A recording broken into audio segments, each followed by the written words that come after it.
The heroes finally arrived at the crumbling clifftop castle, ready to learn the intentions of the entity known to them as the Lady. She showed them around the castle proper, and the tour included a strange room containing a strange control panel facing several large mirrors. The mirrors seemed to act as a display screen for each of the various portals throughout the planes. The lady had used this strange contraption to watch over the planes and how she knew of Talanis coming to the mirrored planes.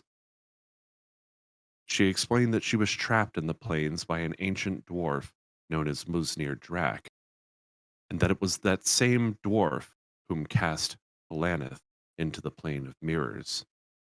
It was then that she realized that the elven woman oh, she revealed, I'm sorry, that the elven woman standing before them was not her true form, but a form that she used to traverse the castle. She requested the party to join her below the castle where all would be revealed. After resting for a time and examining the strange control room, the party proceeded below the castle to find an ancient green dragon. She explained to them that she was once a paladin of folk legend named Farrika Malbourn, and that she had sought to put an end to the treachery of Musnir, who cast her into the plane of mirrors and turned her into a dragon. She then revealed her request of the heroes: free her back to Dalancia, magically or otherwise.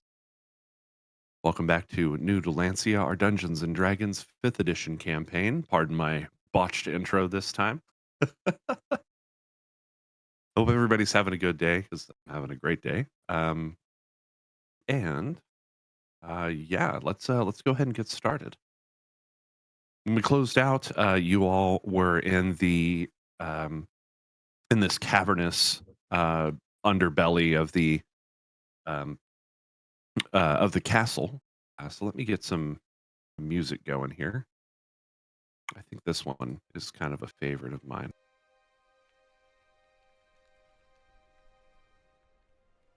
The dragon still sits before you, and you have just agreed to help Farrika return to Dalancia. I did a thing. 0p6 But it seems there's still some conversation that needs to be had at this point.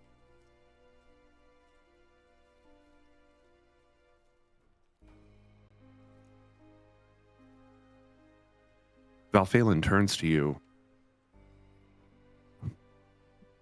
So what happens now? Do we just leave?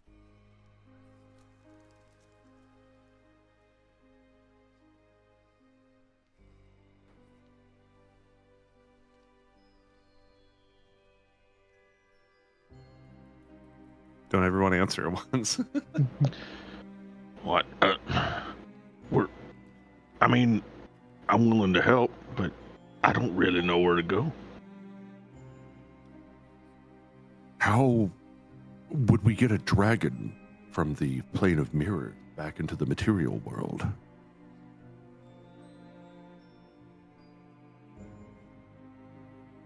I mean, I could start hitting the walls with a hammer, but it's going to take a while. I doubt that would be very effective. Even if that were to work, getting these walls down, the problem is that would only get her out of here. We still have to get her through the mirror, and I don't think you can bend the mirror open with your hammers, even as hard as you hit. As we learned in the strange future realm, I'm still at a loss for what to call it. Once the mirror is broken on this side, it can no longer be traversed. I doubt we could fit a dragon through such a small mirror. Do you have any transformation magic? Make her small, like a toad. I mean, that might be a good start. I do, but we tried using magic and it seemed to affect everyone and knock us all down. Ah, yes.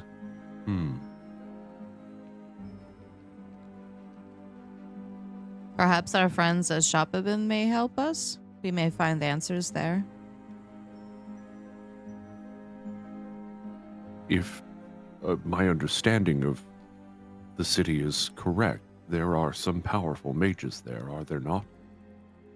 Well, there is the magic school.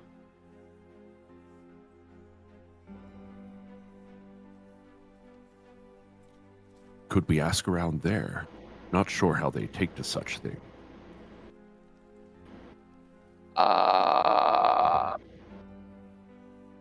I'm not sure that, because they're more inclined to look at it as a scholarly approach as opposed to being actual help. So it would be more likely that they would consider the matter if it would be possible and possibly how to do it, but I don't know that we could persuade them to actually act.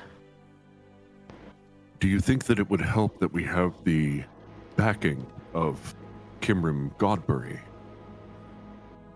Well, I mean, Kimrim is certainly, with all the expeditions she's done, would certainly, it would help, but I can't guarantee that, unfortunately, because especially with how we've scattered from the attacks from the Jindu, they're much more likely to do things that would be, shall we say, more self-serving.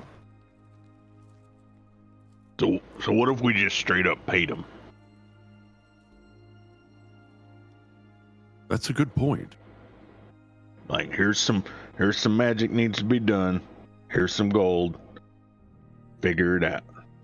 I imagine that while gold certainly speaks, I would not expect that to be a cheap price, especially for something powerful enough to be able to bring such a large being through our reality. Perhaps let's consider that as an option. But what are our other options? We've talked about using magic. Is there any other non-magical way we can think of to teleport a dragon across a plane of existence?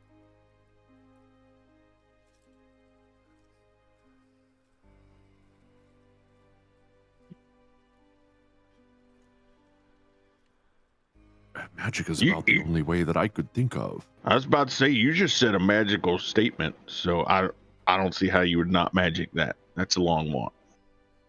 Another good point. I can't think of.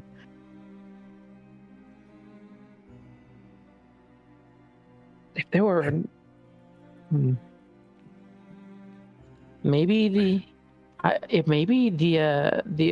being who had originally cursed me with the mirror would have more knowledge on what we could do in order to solve this situation.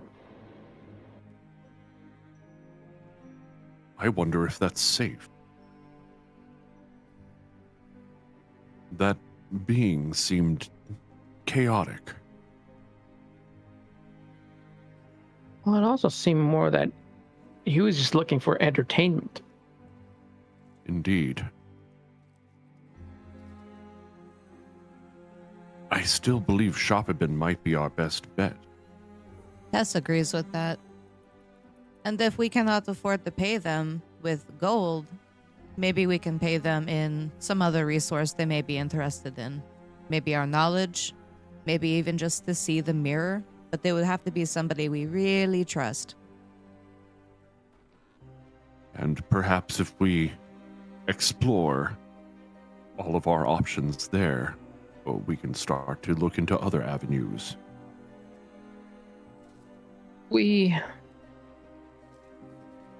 I know someone I could speak to.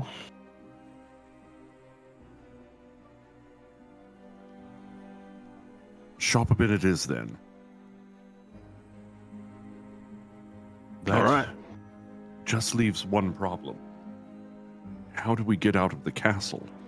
Scrito knows the way.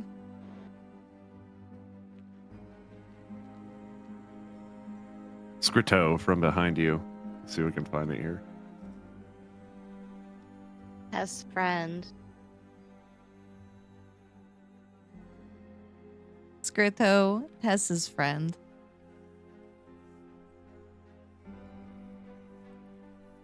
Okay, looking to my notes. All right, can you help us out, buddy?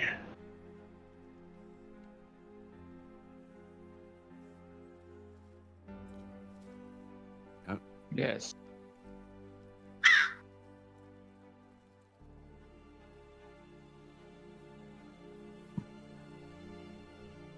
The dragon sort of stirs in her spot.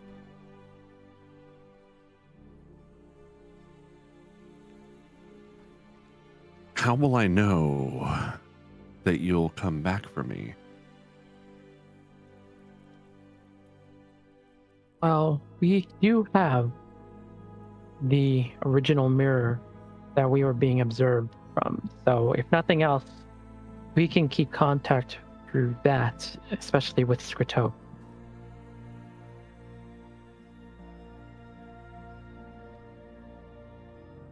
Hmm.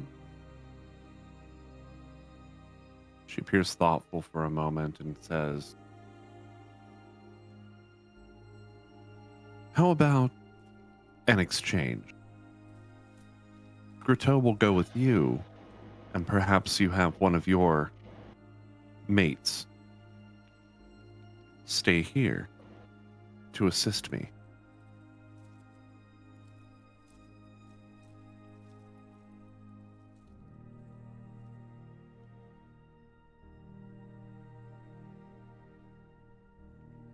It could be anyone.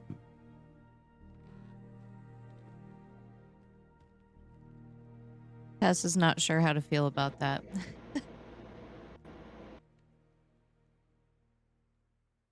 Who would we leave behind?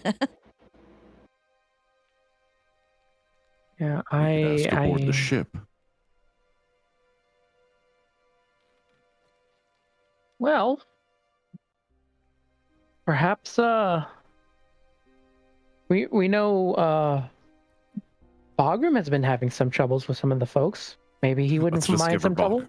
Yeah, maybe Bagram wouldn't mind getting away from the rest of the crew. It might be some good therapy.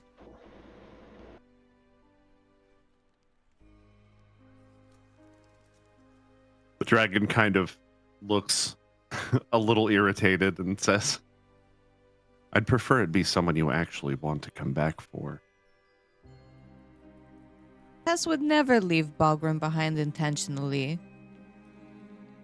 Yeah, no, Tess is the counselor. She cares about all of us. Do we have any more of those communication jewelry thingies, or do we ditch them behind?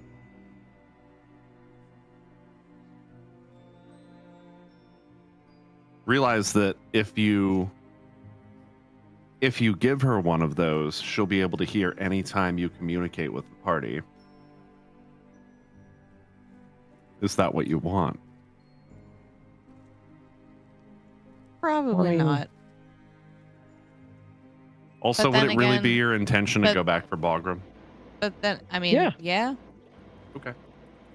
Like, I'm just making sure you're not trying to, like, deceive her or something. No, it's more Oh, along no. the lines of, if Bagram's having troubles, especially when, he's been getting annoyed with the crew, maybe he just finds this as an opportunity to, find riches somewhere else.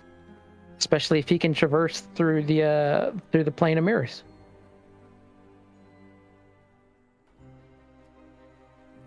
And while we don't want her listening to all of our conversations, we're We are also generally interested in having to helping. trust her to take care of whoever stays here.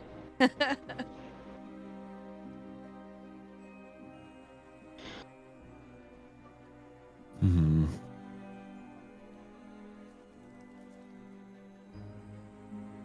Farrika lifts her head up from its resting place on her her dragon hands.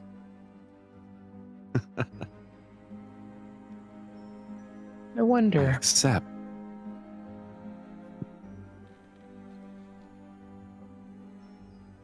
You wonder? I'm sorry? Yeah, I was gonna say, I wonder. I'm just thinking of any possible crews as well, just in case. There's plenty of crew on that ship. I wonder if Serene wouldn't mind sticking behind, because I know she's been, especially traveling is not something that fairies are wont to do.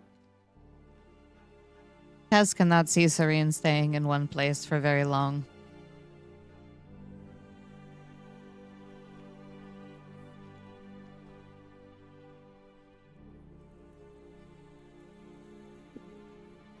Who it is, I'm sure you can determine once you return. In the meantime, Scritto looks up the dragon.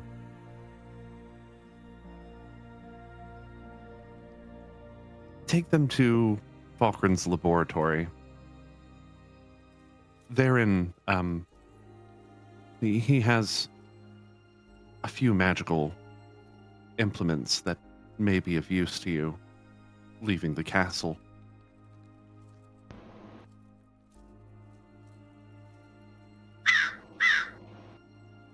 Scritto starts to move toward the door of the place.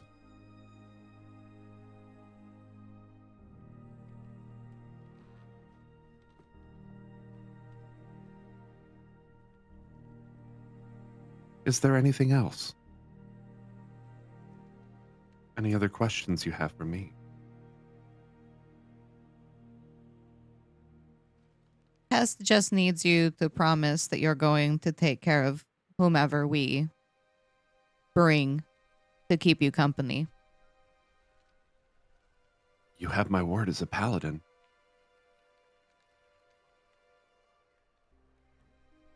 And do you have Tess's word that we will be back for you?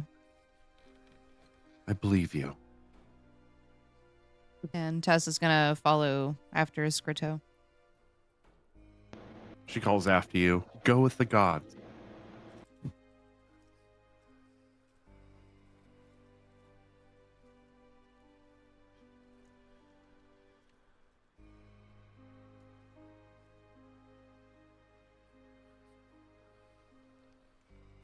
Scritto leads you up and out of the cavernous underbelly, back into the courtyard, and then into the castle proper, up the stairs, past the strange room with all the gears and mirrors, and toward the bedrooms, where he cracks open one of the doors to a small bedroom. Just inside, you hear a jangling as he unhooks a keychain from a chain of keys, or a ring of keys, from a hook on the wall.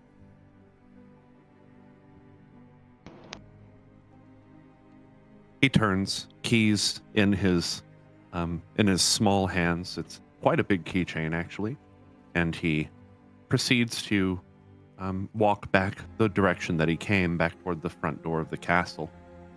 You continue to follow him into the courtyard and to the large broken gate that you entered through. There, next to the gate, in one of the what was a tower, lays a door with several locks, and he begins to unlock each one with a different key. Need a minute? Yes. Okay. Tess is taking notes. Once the last key is pulled from the final lock, Scriteau turns to you and very intentionally takes a deep breath as he pulls the door open, or pushes the door open.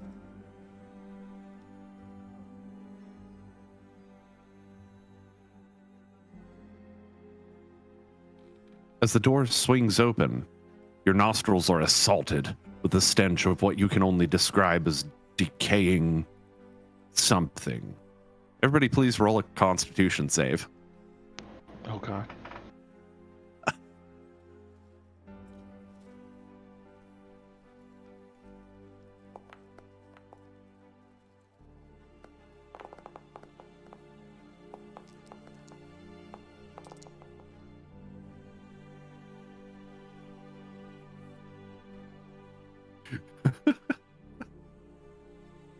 Wreck and Tess.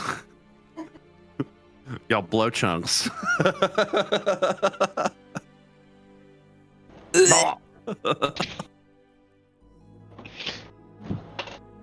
Yeah, it is a nasty, nasty smell. Your stomach immediately curdles and here it comes. You just kind of lean over and yak just all over the ground. Whoopsie doo, here comes the spew.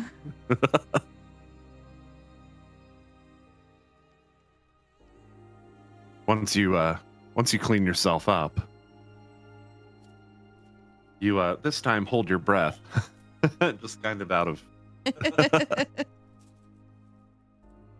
ancient gatehouse had been completely cleared out. Or what appears to have been an ancient gatehouse has been completely cleared out. Various alchemy apparatus sit upon a long wooden table pushed up against the stone wall. Next to that, a chest, to which Scriteau scurries and proceeds to easily open.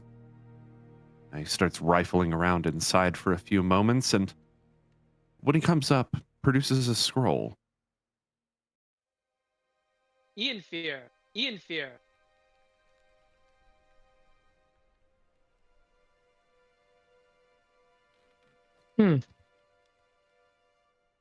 I suppose he wants to see me. Scriteau. Ian Fear. He puts out both of his hands, having dropped the keys, and there's a scroll bound with a piece of red twine. It looks very old.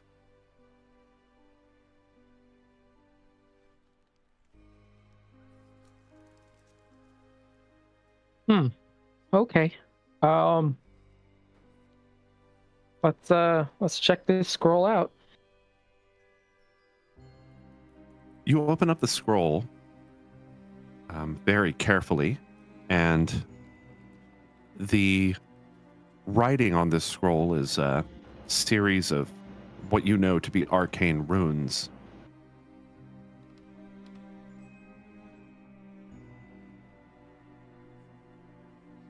This is obviously an arcane scroll.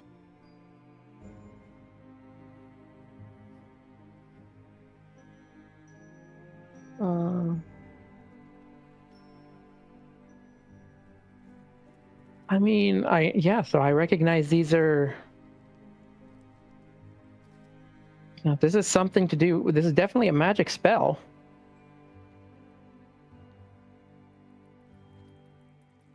Let's see if I can try to recognize this. Does it turn a dragon into a toad? You can roll an Arcana check if you'd like to try to read it. Otherwise, you can also comprehend languages would also be, or I think that's what your spell is called, right? Yeah. Would also be applicable here.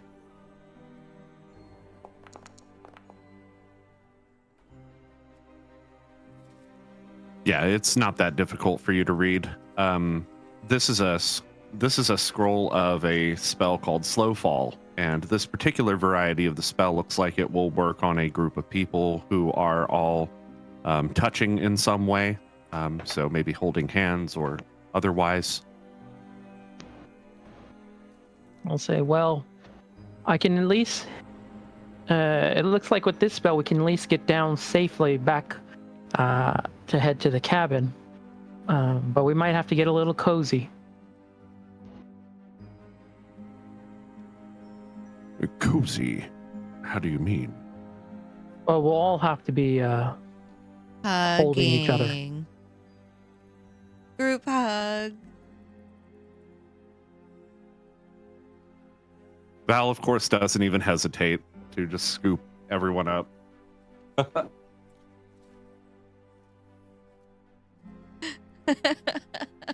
What now?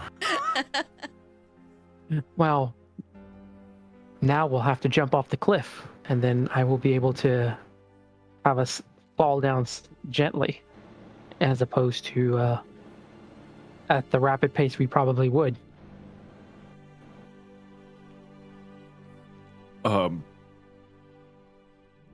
Off the cliff. Well, we got to head back to the cabin, right?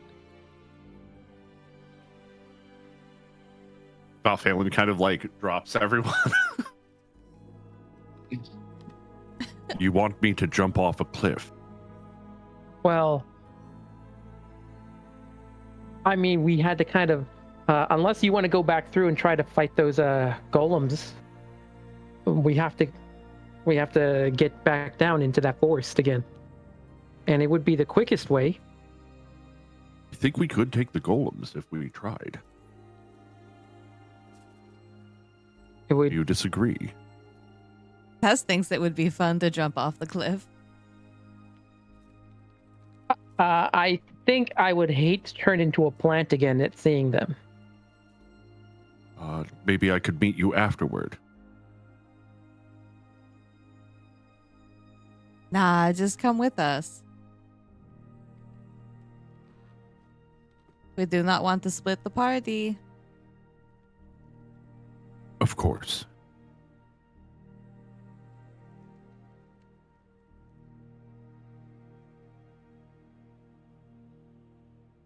I assume you won't be jumping from inside the alchemy lab. No, no, we're gonna find a relatively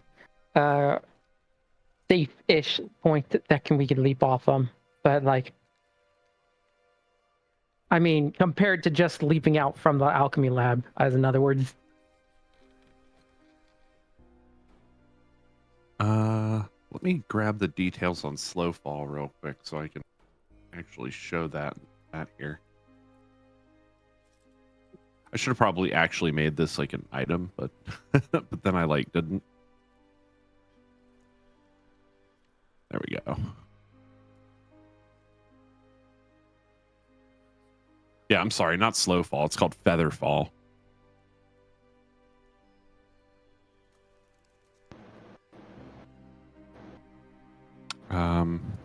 Just to kind of give detail. Can I share this in chat?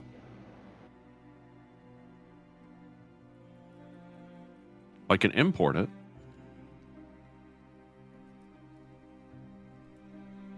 I was hoping I'd be able to kind of like link this in chat. But okay, if I can't do that, that's fine. I can just share the spell description, which is right here. Oh wow, that's Choose up to actually 5. a pretty decent feat. Yep. So choose up to 5 falling creatures within range. A falling creature's rate of descent slows to 60 feet per round until the spell ends. If the creature lands before the spell ends, it takes no falling damage and can land on its feet. And the spell ends for that creature. So the spell will end once you hit the ground. And this will affect up to 5 creatures and will last for 1 minute. What does this last for? Oh. What's up? Let me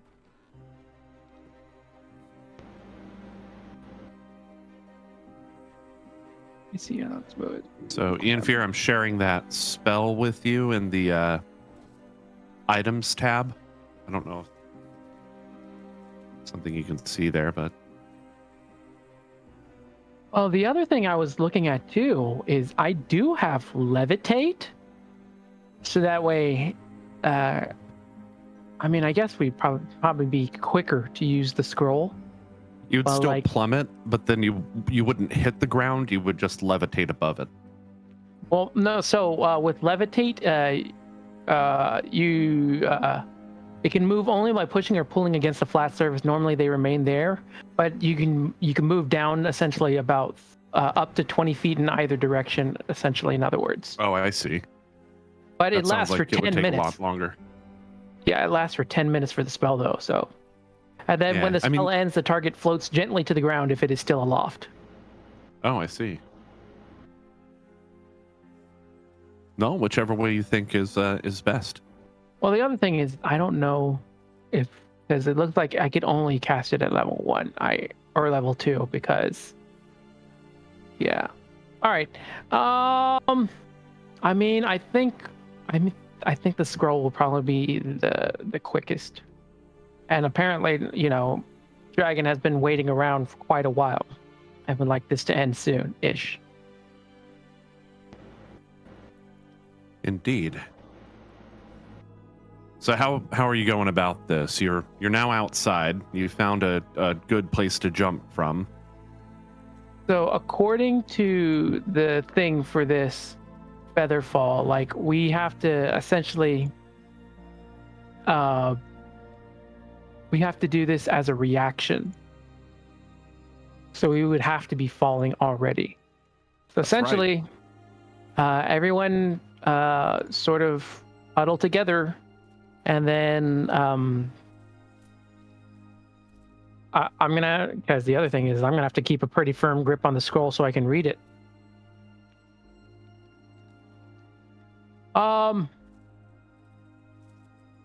I think what I'll do is I'll let the others leap down, and then I will cast the spell, and then I'll use the levitate on myself, and I'll use that to help me get down. Sounds like a good plan.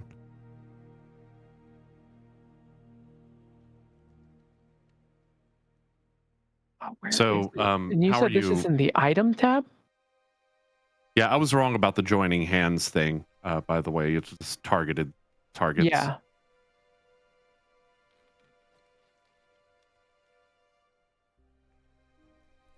Oh, there it is. Okay.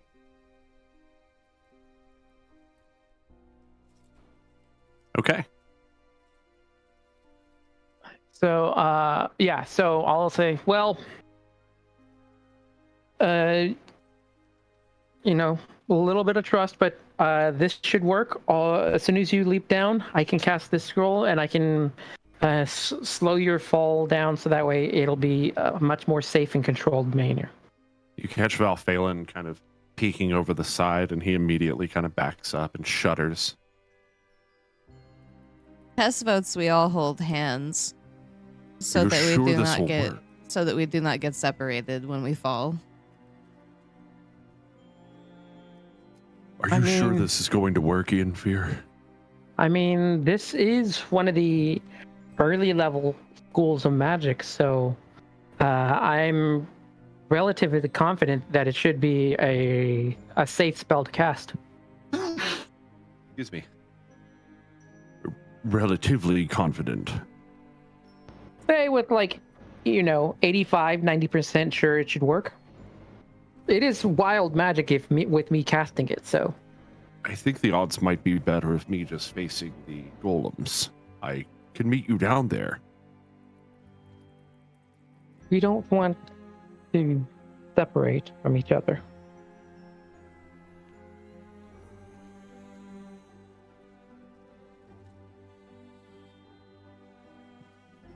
Go ahead and roll a persuasion.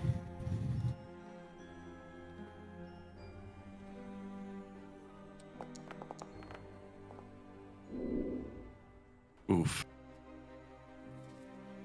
Normal? Yep, normal.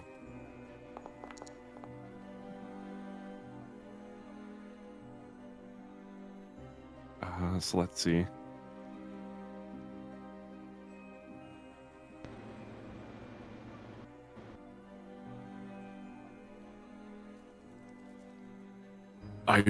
I'm not sure I can do this.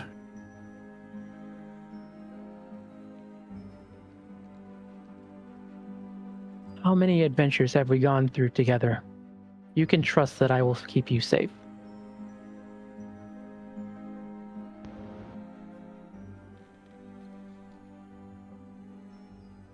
Tess is gonna reach out and pat Valphalen's arm. You can do this, big guy. Tess believes in you. Go ahead and roll a persuasion.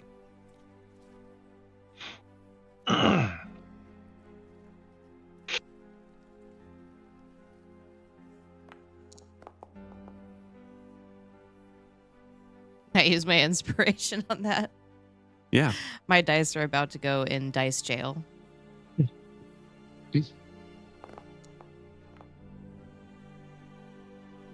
Also a 16.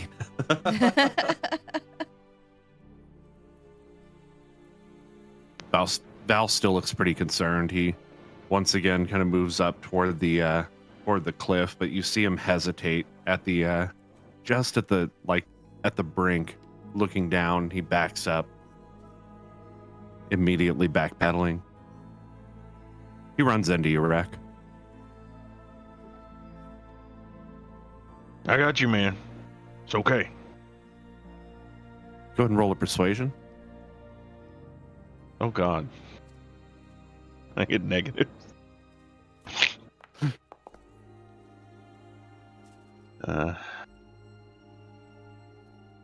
I'll use my inspiration. Okay.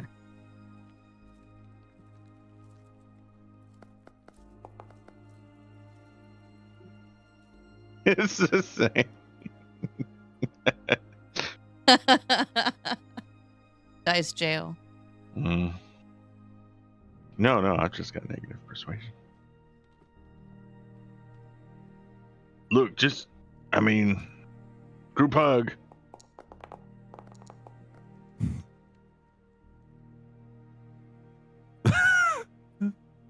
His rolls are not going too well either. Group hug. I'll do it, but I don't like it.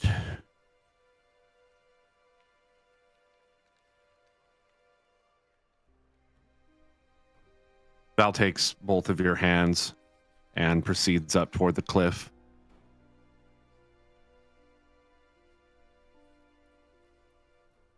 On your count, in fear. Okay. I'm gonna.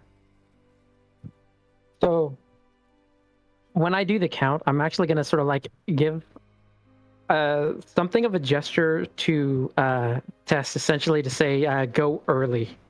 But so I'll go like one. So like when I start to count, I'll say like 1, and then like at 2, I'll give a gesture, and then like maybe 10, and then 2.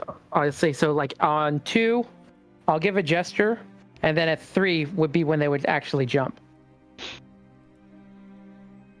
Okay. So I'll go, okay, so we'll do this all. Get ready to jump on 3. So I'll go 1, 2, Val closes his eyes. 3. Tess jumps immediately, yanking along since we're all holding hands. Go ahead and roll a strength check. As Rex sees Tess go, he's like, oh, and he forces the issue as well. Go ahead and roll a strength check.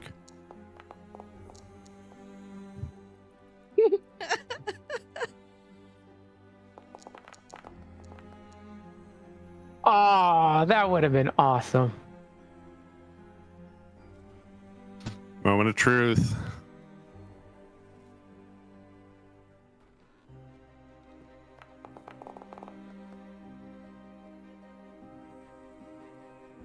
Tess, as you jump, you actually lose grip on Valphalin, and you start to plummet by yourself. But Rek, you leap and you just kind of like fling Valphalin over your shoulder. You hear him go, "Wait!" and then he's kind of like falling. And then, as a reaction, since it's a reaction, once they clear over, Amphere is going to cast the Feather Fall.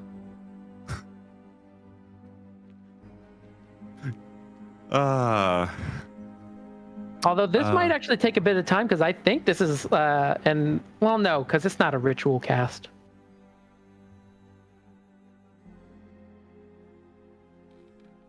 I mean, it's just reading from a scroll, so it's going to end up being like burning up essentially as it's done. Yep, you read the words on the scroll.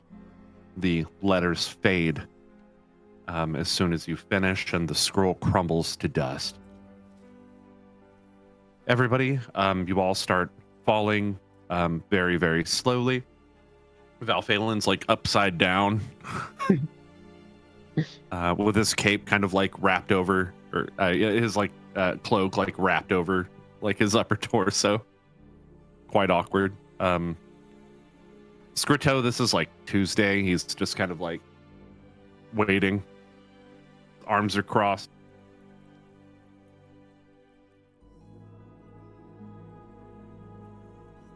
Tess just like can't stop giggling while she's like floating in the air, having the time of her life. The side of the cliff that you had jumped off of was facing the cabin that you would originally came in from.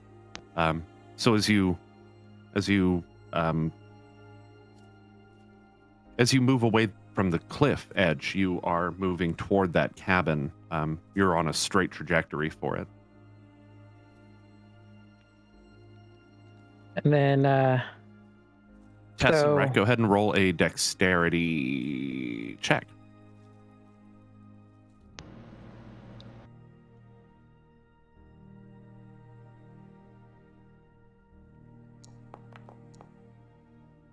Uh-oh. Okay. Uh-oh. We're fine. You're cool. After a few after about 30 seconds, 45 seconds, you start to approach the ground, and you kind of like start to separate in the air, but only by a bit. So you both land about 30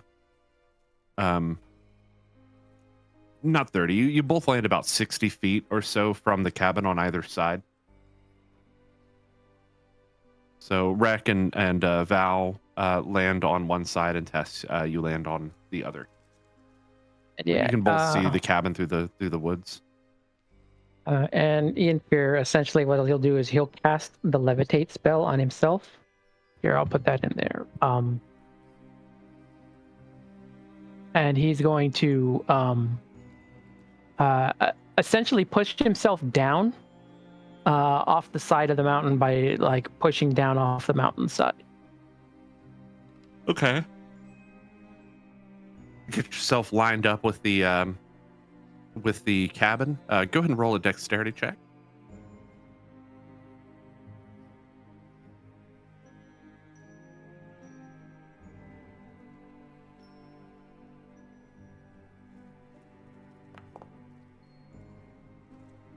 I would like to use inspiration on that. Oof. Our dice are being so mean today. Dice are being mean.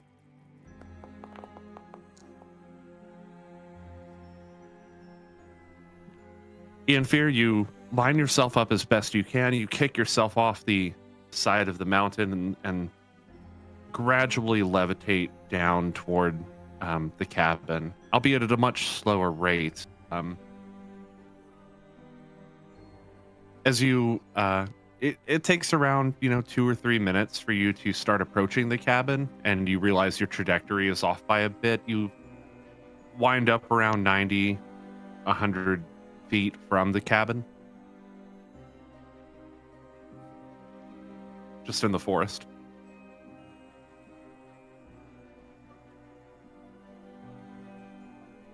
But you know which way it was because you saw it from the air, so you easily clamber to your feet and start walking in that direction. We just watch Ian Fear go floating by like a little balloon over the cabin.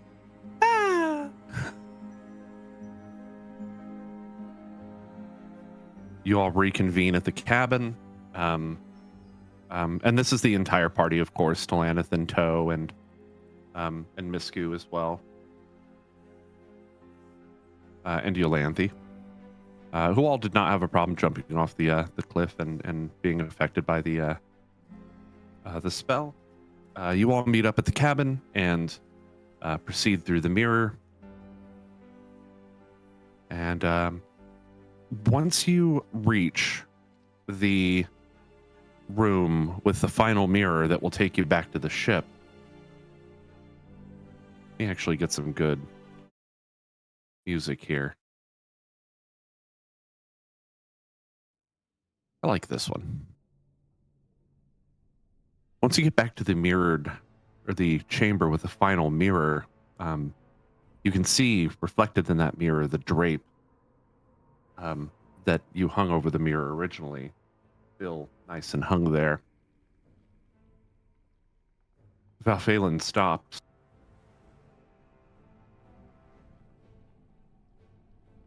Is what we're doing right? If you recall, when we traveled to the future time, our mission was to find the mirror connecting our two planes, and then find the opposite mirror and shatter the both of them.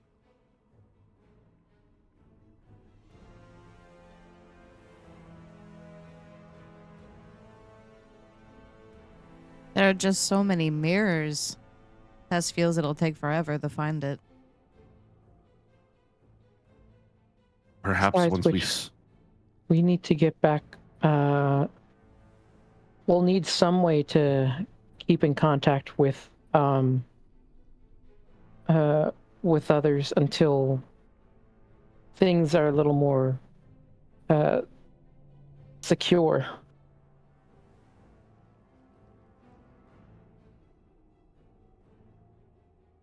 Indeed.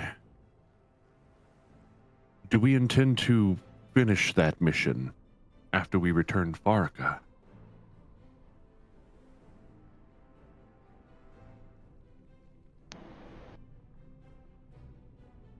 I mean, it seemed to be the only way to ensure this disease doesn't become further reaching. Indeed. Well, shall we?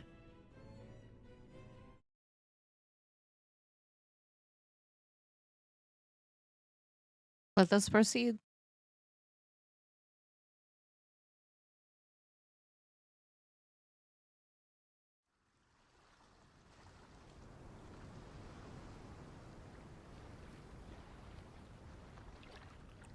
You all pass through the mirror.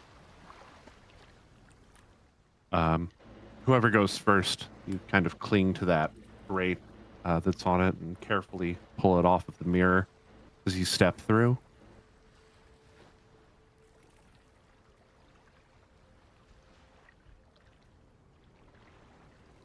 The room aboard that vessel once again is empty.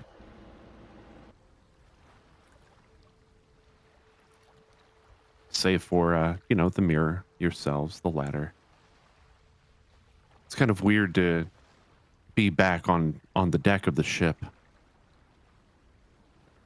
Or at least below deck.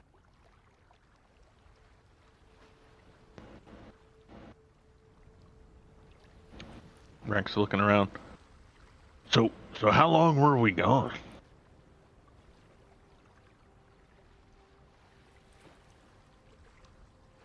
It's been about a week, I think. Tess has showed that Antarius would be able to help answer that. She's gonna drape the cloth back over the mirror after everyone comes through. Ian Fear will sort of reach up to his signaling item on his charm and say, Antarius, we return through the mirror.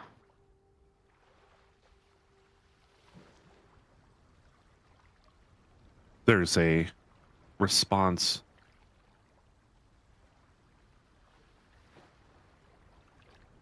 Truly, I'll be down momentarily.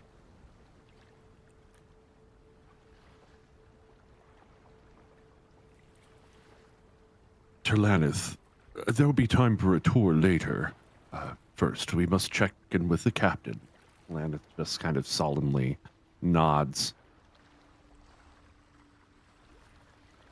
Galanthi and Miscu start to climb up the stairs and kind of go off, do their own thing.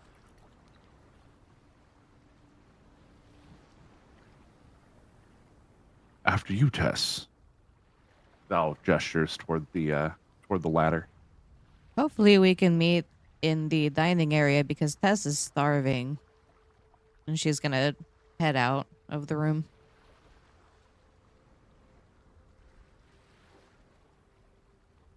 Seems like a good place as any to introduce everybody. As you all walk up those the ladder and emerge into the map room, the first thing that happens is many of the crew kind of peer around the corners there from the crew quarters, and you see the figure of Antarius walking down the hall.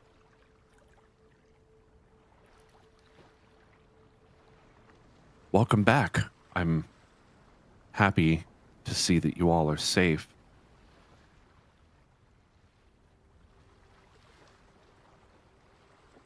It's good to be back. Claps him on the shoulder. He grins. Now, I know it's been a long journey.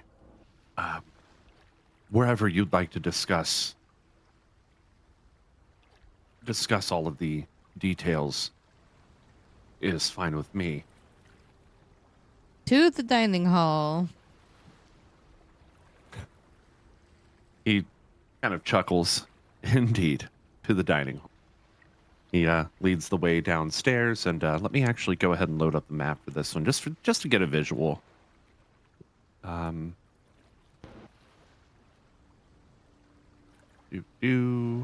my map?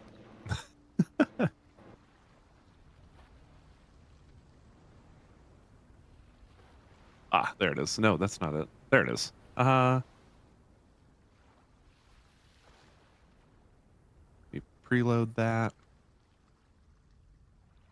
And actually, can we cut to BRB for just a moment? I have a little bit of maintenance, and we'll be right back. Or actually, we should probably take...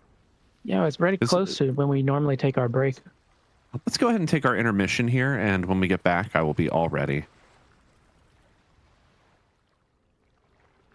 Welcome back. Oh, wait, that was the wrong marker. That's okay. I'll know what it is. Anyway. All right, guys. So, Antarius leads you actually down to the lower deck, the bar area. And let me actually go ahead and load up that scene here. It's going to activate. Hopefully that loaded for everybody. Good on my end. Yep. Yar.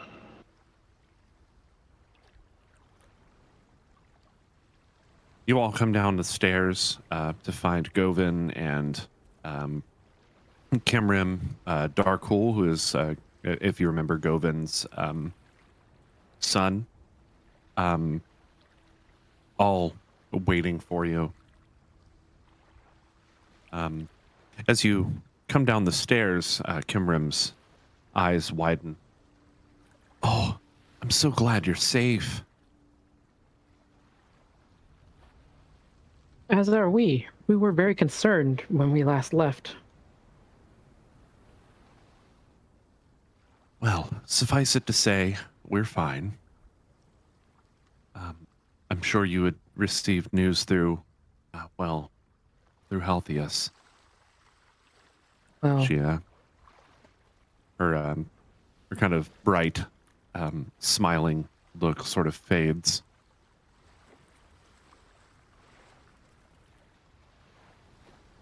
As you all do that,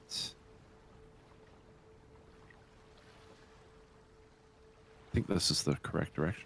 Wham. Turid comes down the stairs. She starts asking, food?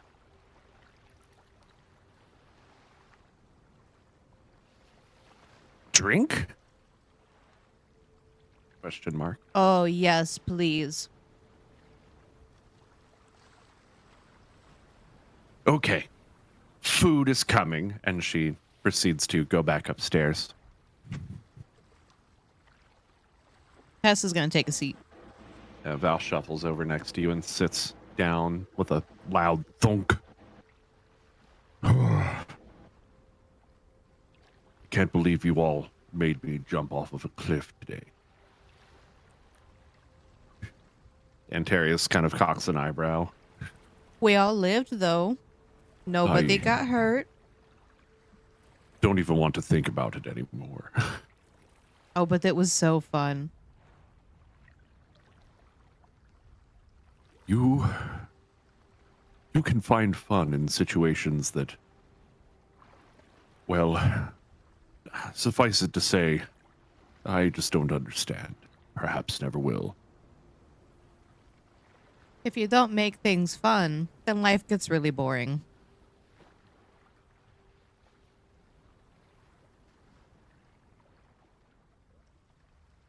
Balphalin nods, looks thoughtful. Now, if you please, I'd like to know, if not word for word, what happened in the Mirrored Plains? First, when we traveled through the mirror, in the plains, there were a vast number of other members. And that was only from what we saw. To one of the locations where we traveled, apparently they have means of observation through all sorts of mirrors. And countless more. Some locations even were ones, for example, appeared to be lava.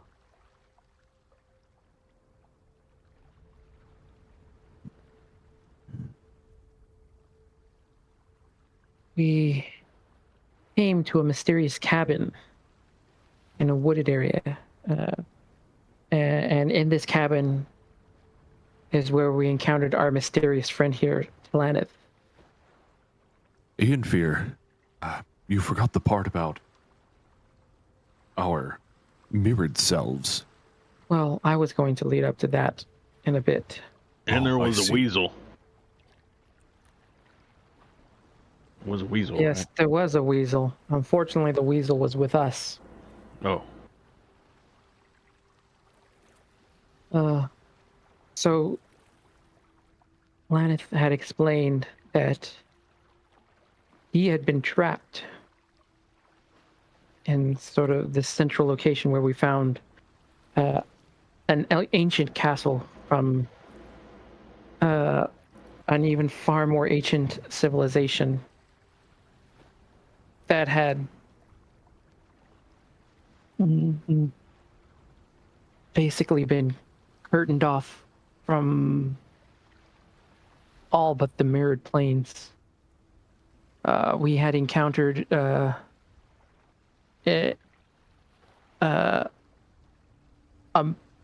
alternate version of ourselves, although ones who were much more self-centered and focused on their own goals.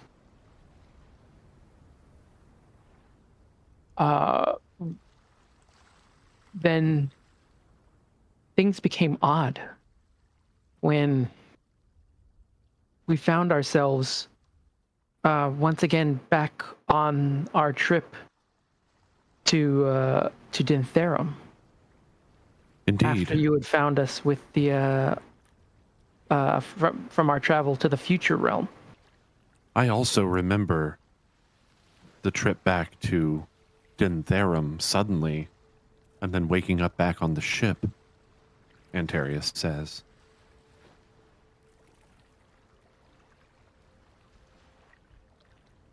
And I still don't understand all of these happenings. But go on, please. Well, apparently, after we made our trek to the obelisk, only with a different outcome this time, we found ourselves back in the cabin, where we encountered the lady, one of the apparently the one who had been observing us and who had been sending our Kenku friend here, Scriteau.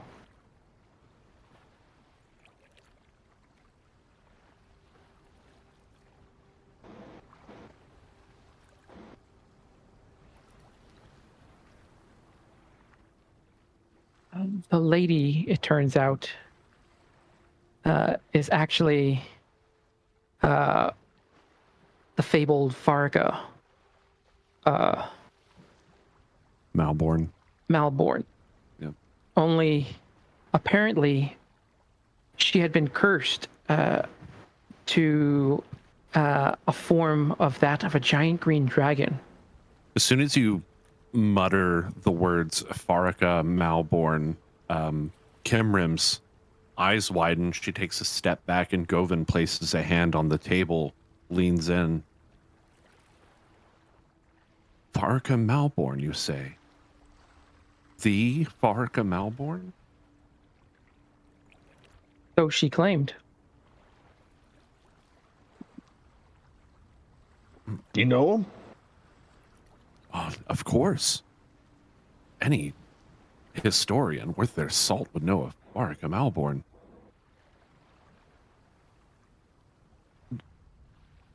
Farrika was a paladin of ancient times. She is most known for her her involvement in the war between Godbury and the northern. At the time, it wasn't Godbury; it was just the north, the northern dwarves and the Rockin dwarves from the desert. During those times, there was a territory dispute between the two nations. Farrika was a hero of the northern, what would later become Siuk.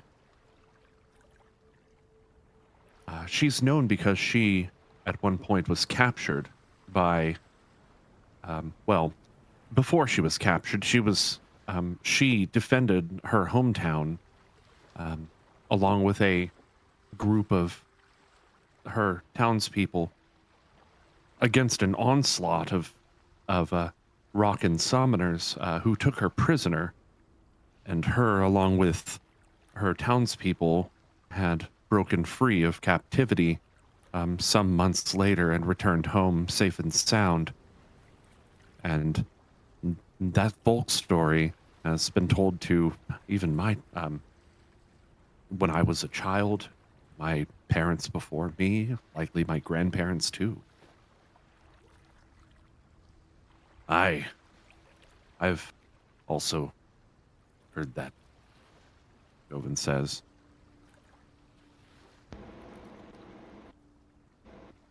Well, She claims she had gone back into battle, but had been cursed into the form of a dragon. And in fact, can't leave from her area except through an astral form, meaning she can't really interact with the material plane. I see. And now she seeks our help in returning.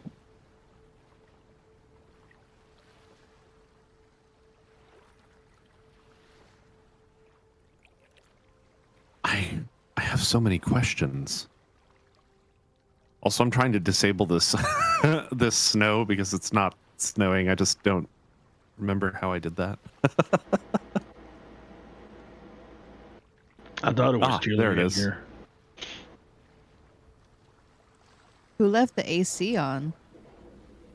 No, it's not letting me do that. Hold on. Let me see if I can like.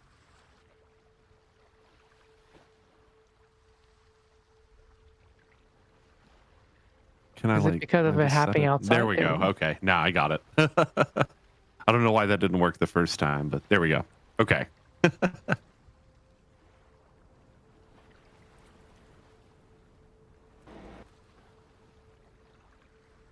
Quite a tale. If I may, do you have any reservations about fighting yourself?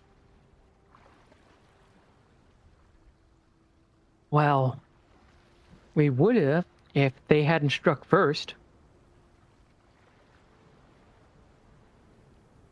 That's fair. Did it feel like an even match? Cameron kind of like looks over at Govin with this sort of scalding kind of question was that. Well, we never. Well, I'll say that I never, interacted directly with myself except to give warning. But I did find the doppelganger Valphalin to be, shall we say, easy to manipulate. Anti-Tess was definitely clumsy, too aggressive, focused on doing damage and not thinking. It was an easy fight. Antaria steps forward a bit, says, what made your mirrored selves different from you? Well, from what we observed, Valphalin was certainly a lot more sort of self-centered and dismissive. Tess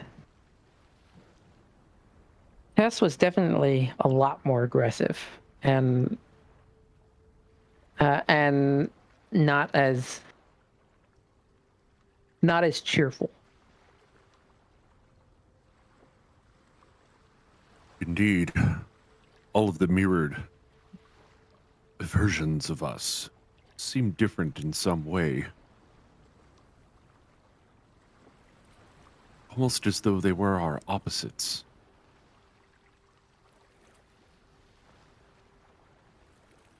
Resting. Do you think there's any chance they could come through the mirror? Well, as long as the mirrors are still in one piece, the magic around them still works. So if they have access to the mirrored planes, then they have access to anywhere that has a whole mirror. I wonder if they came into the mirrored planes by the same means as we. And with that said, I wonder if they would even know where the mirror is that connects our planes. Well, I don't know that they would be specifically focused on us. I think they were more focused on eliminating these other mirrors for being essentially not their mirror. Indeed. Kimrim at this point chimes in. "Well, what can you say about the various gears and mechanisms you saw in the mirrored planes?" Much of the castle was ancient, and even Farrika herself said that the civilization had long, before she arrived, had been long extinct, save for uh, the Kenku who helped her out.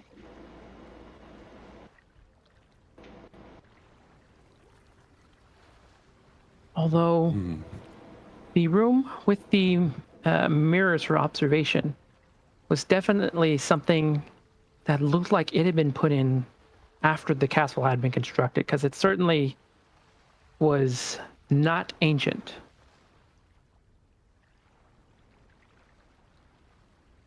Yes, I had overheard a bit of that over the communicator. What about the castle? Kimrim says. Was it a parent who might have lived there? Any statues or depictions of people? Much of the uh, much of it was in disrepair or just worn down and ancient.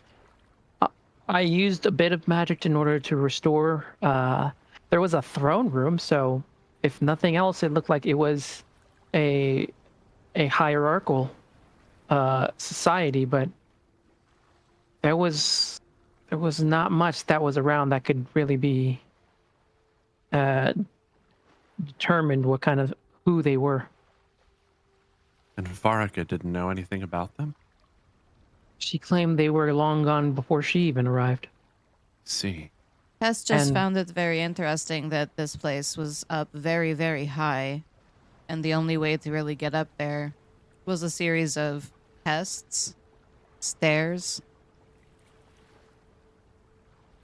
Seems very high up for anyone to really be living, at least without wings of some sort.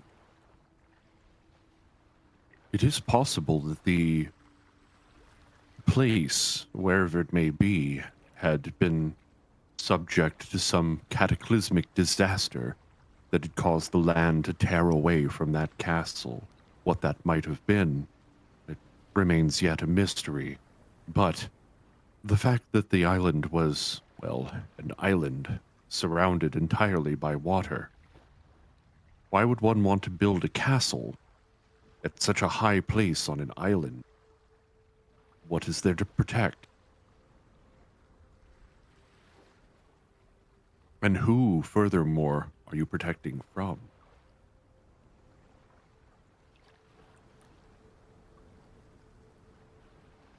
Those are all scholarly questions. Was the stonework identifiable? Anything we know of?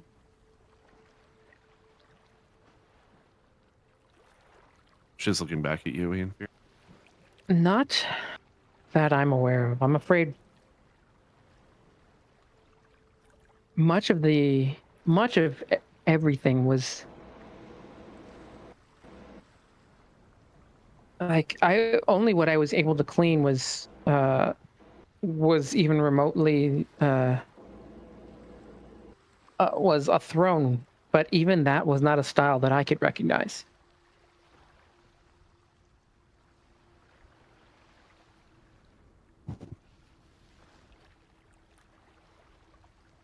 And Terius says, let's discuss Farrika, if you please.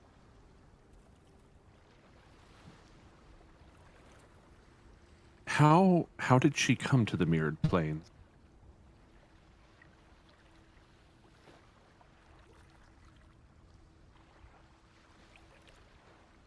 And at this point, Talanith kind of barks out the words, Muznir Drak. Everybody looks over. Kind of goes back to leaning against the wall quietly. It was Mosnir that sent her, basically banished her. Not only banished, but also transformed her into her current form. A massive and ancient green dragon, though it's unclear. It seemed at the time that she was transformed, it was into a young whelpling.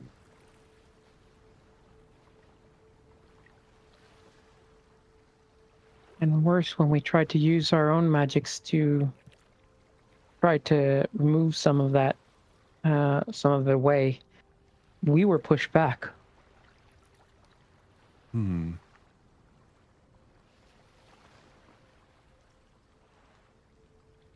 Kimrim says, well, if she is who she says she is, this will be an interesting addition to the Dwarven archives. Do you know this Musnir Drac she mentioned?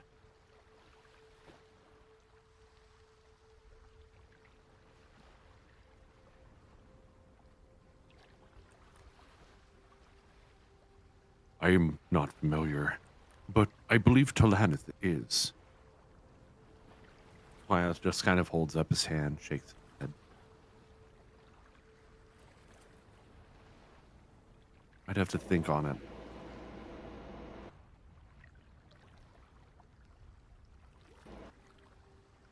Tess Very is well. racking her brain. I think at one point we went through a mirror and there was like a picture that said Mosnir Drac on it. That's right. Oops. There was a one of the hang on. mirrors that you saw from the control panel depicted a library full of books, and there was like an alchemist station set up. Tess does remember coming across some alchemy things that appeared to have belonged to Mosnir Drac.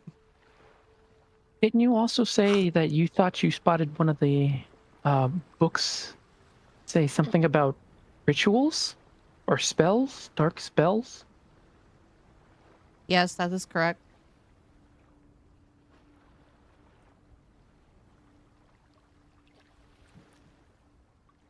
Interesting.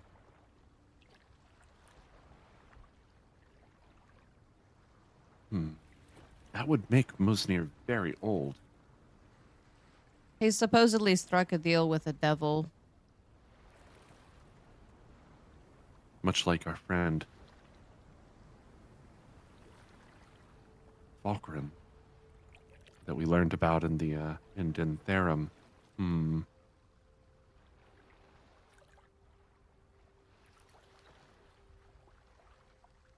That's right. I remember reading about it. Govan says, Didn't old Falkrin, he struck up a deal with the devil in Dintherum, and that devil wound up bound to a tree, and all that devil blood or whatever seeped into the roots of it and into the walls of the place, and everybody started turning. But Falkrin, in that diary, journal, whatever,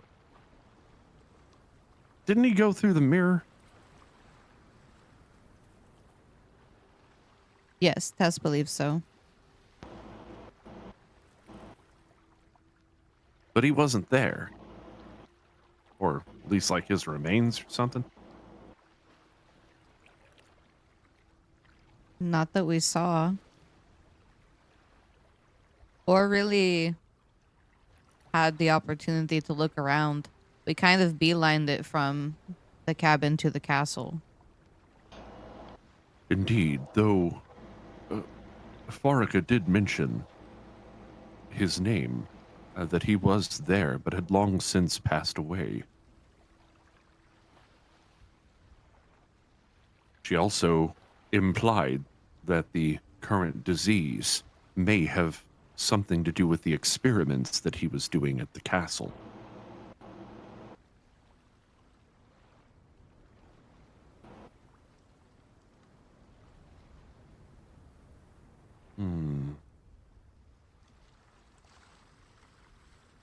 You sure it's wise to place our trust in Farrika? Bringing her back and everything? At no point did she really seem to be deceiving us.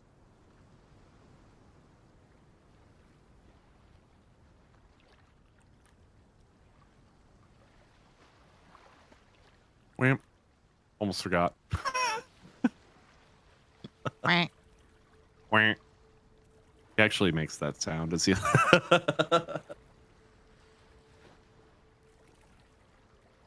And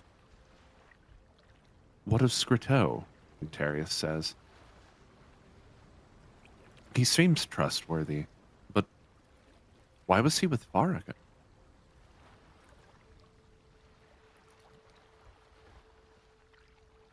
Scritto and his kind seem to have made friends with her. Indeed, it seemed to be some sort of interdependency. She views them as family. They help take care of her, and in exchange, they have freedom to hop between these mirrors, it seems.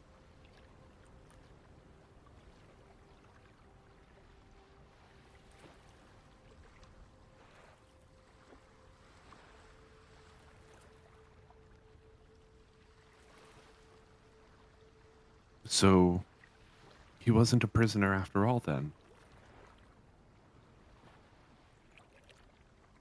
It does not seem so. I wonder if the letter that he had brought through to you, Tess, maybe real prisoner was the lady herself. That Possible. could be possible. And we do have another bit of business that we would have to discuss.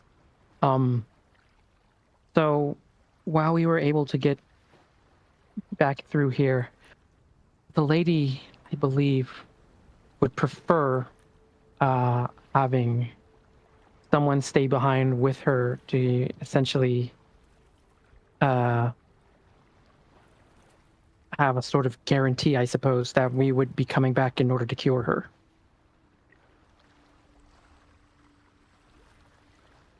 I see.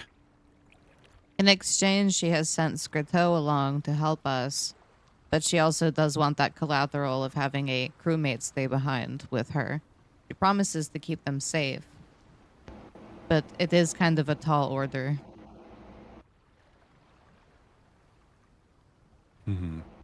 I can ask among the crew, see if any volunteers.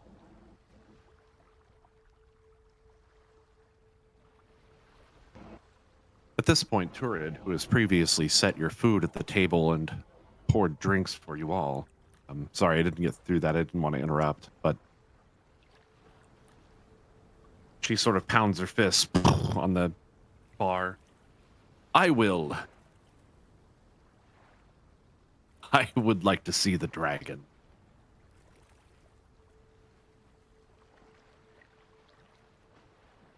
Tess is chowing down and drinking really, really quickly.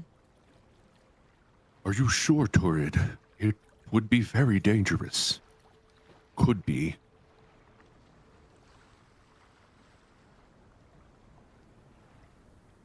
Turid is strong. Turid will be fine.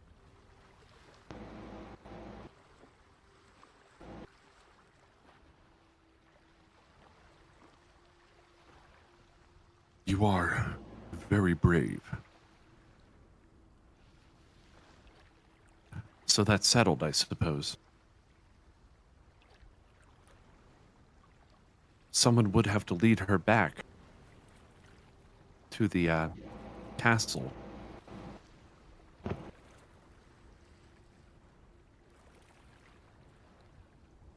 But maybe we can work that out later. For now,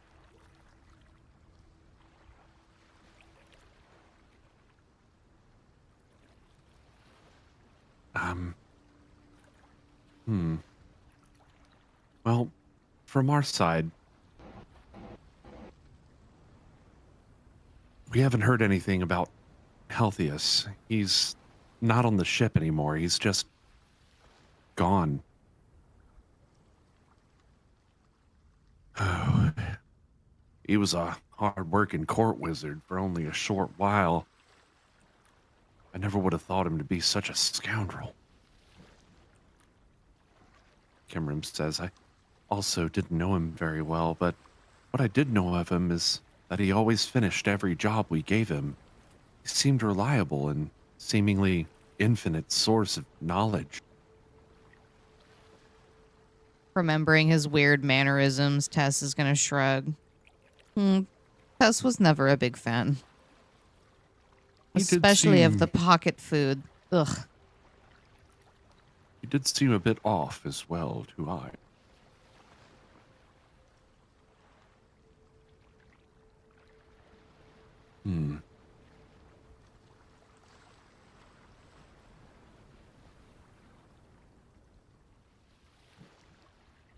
Here, going through my notes.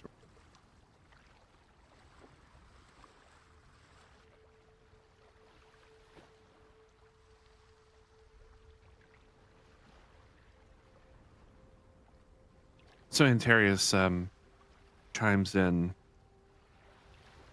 So what's the plan as far as Farrika is concerned? How will you Well- help her return? Well, it's going to be the same plan as we have been right now. We'll just continue on our way to Shopavin.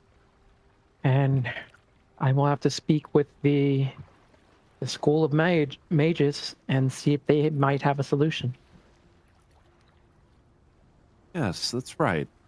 You're from Shopabin. Do you have any pull with the college? Oh, I mean, so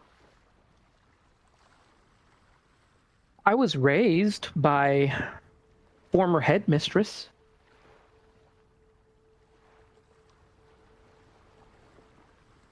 I'm sure that's a relationship that you can levy in this situation. Lever, sorry. Well, we'll see. We didn't exactly part. Well, let's say she didn't know I was leaving until after I was already gone.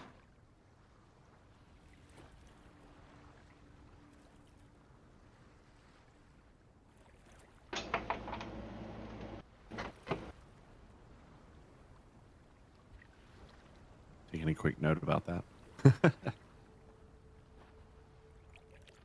Well, whatever the case, know that you go with my support. And mine. Oh, y'all for saving my hide back at Dintherum. And I know you're all good folks. Well, I, for one, I know that you'll succeed in bringing her back. Just imagine having a living legend walking or perhaps flying among us again. This really will be one for the history book. Stars in her eyes.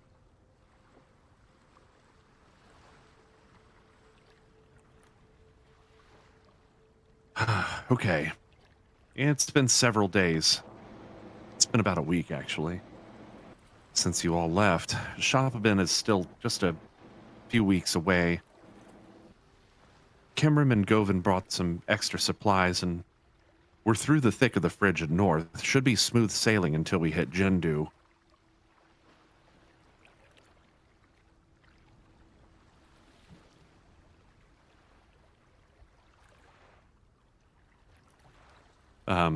Darkul at this point turns around in his seat at the bar.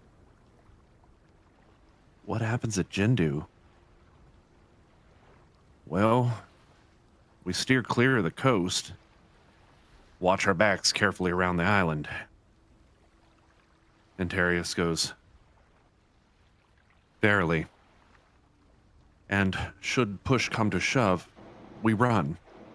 While the Unbroken Trust is a ship good and true, it wouldn't stand a chance in combat against a Jinduan dreadnought. Anyway, I'm sure your trip has taken its toll on you all. why not take the rest of the day to relax after your journey?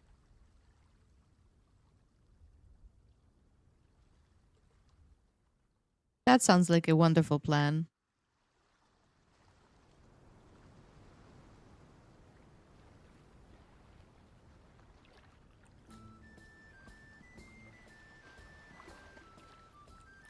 I'll be up above deck if you need me.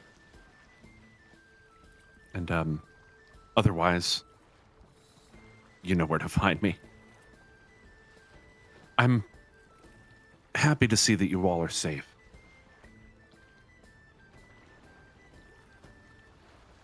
And we're happy to be back.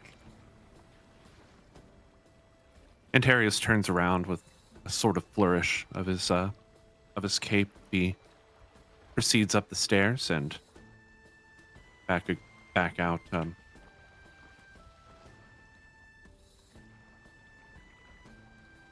Kimrim as well approaches the table. I'm also so glad to see you are all here. Wow, what an exciting prospect. Well, perhaps I've talked about it enough. I'll be upstairs if you need me. She circles around you in fear and proceeds up the stairs. I don't know about everybody else. I'm sitting here and enjoying my drink, so... Gova just kind of like leans back in his chair a bit. Starts drinking the mug.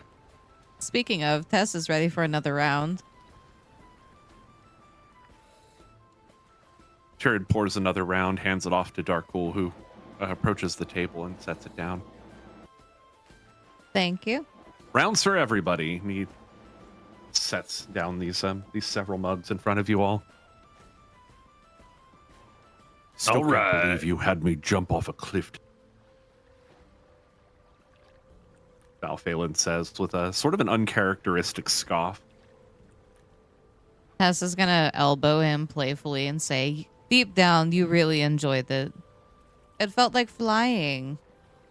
To be honest, deep down, I was scared out of my mind. We'll just have to try it one more time to help desensitize you to it. I've never been fond of heights myself. That's how Tess feels about the water. Really? I had no idea. Is that why you learned to control it with your magic? That water spell of yours? Indeed, Tess cannot swim.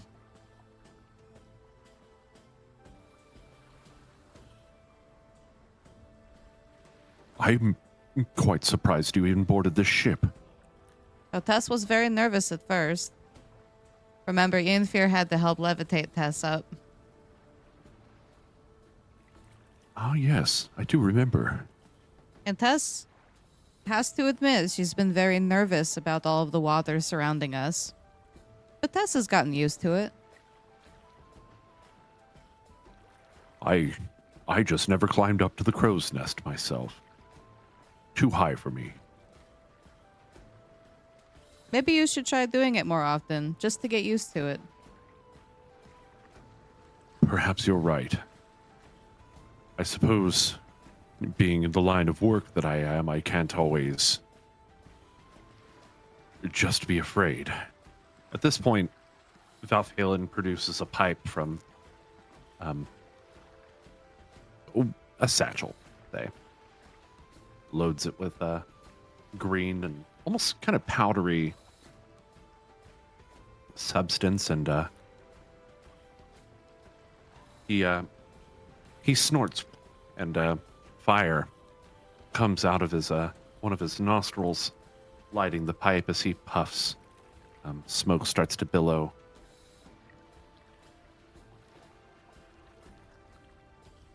It's sort of a sweet smell, sweet, little earthy.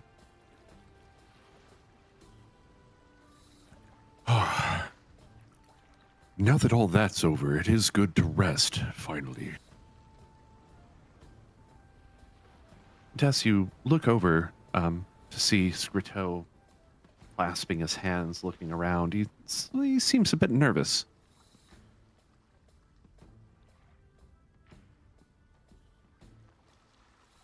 Is Scritto okay?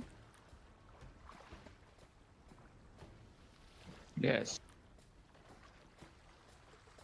Are you hungry? Do you need anything? How?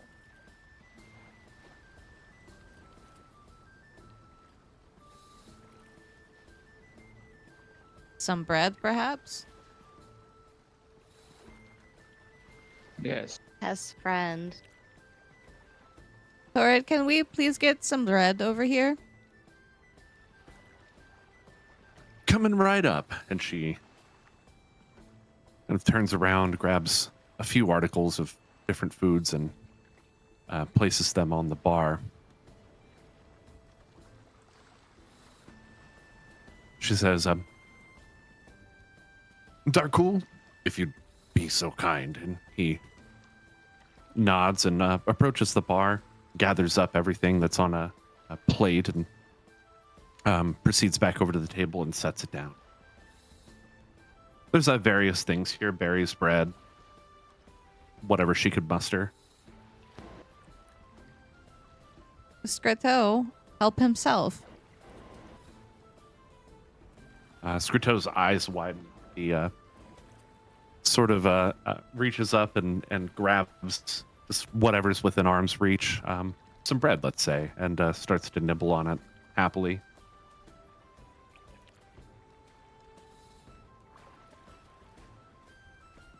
There you go, buddy. He just kind of sits on his butt on the floor underneath this table. An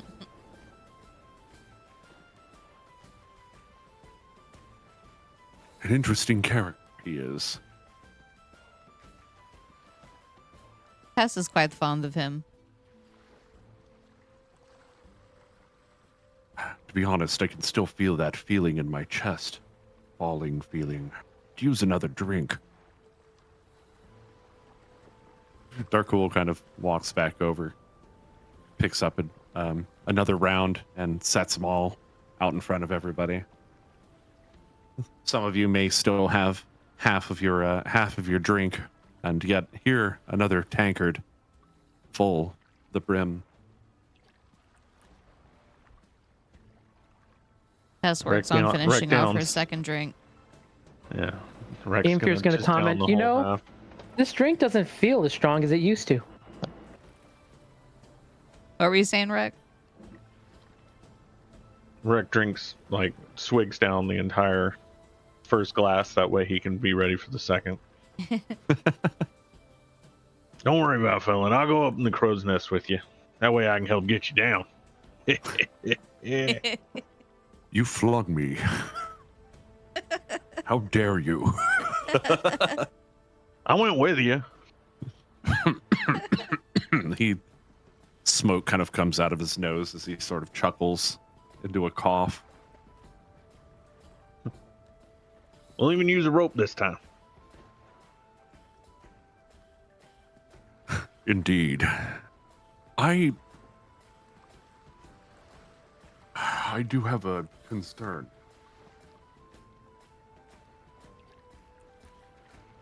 I know this might not be something we want to think about when we're relaxing, but I just wonder, do you really think we're doing the right thing? What with Farrika?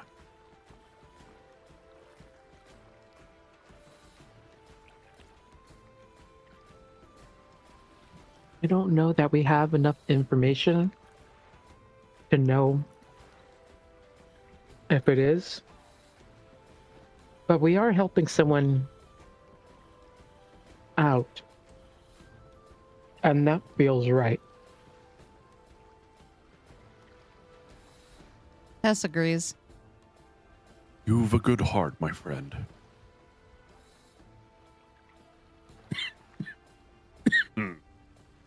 Excuse me.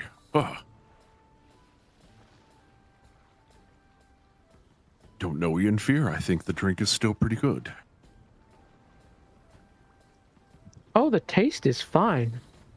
It just doesn't seem... I don't know. It seems different. I find that The alcohol, crafted in different areas.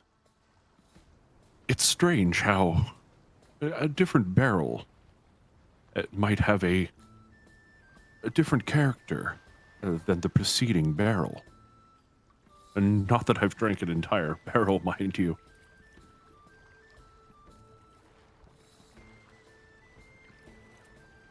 You know what I mean?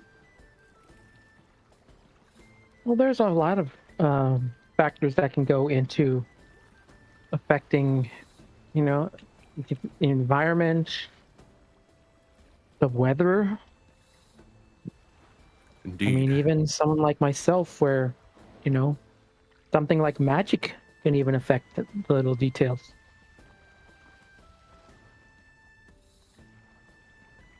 You kind of notice that Govin is sort of staring at his tankard, glassy-eyed and sort of oblivious to the entire conversation as you speak.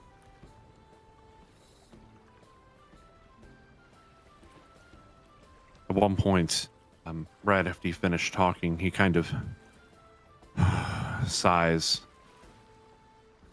still staring.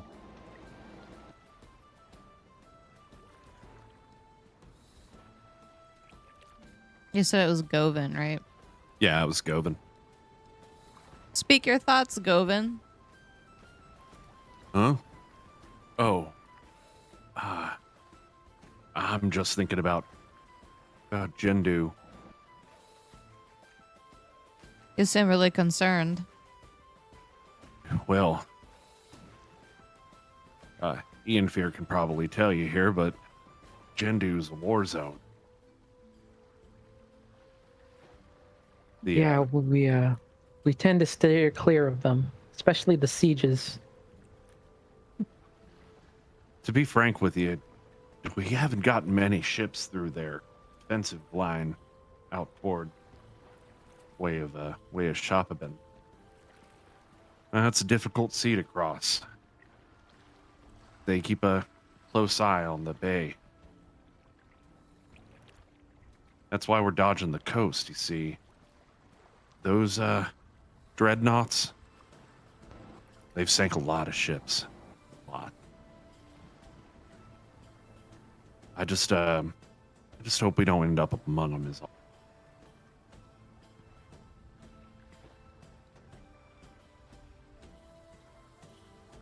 But, if we do sink, at least I know I was fighting the good fight, With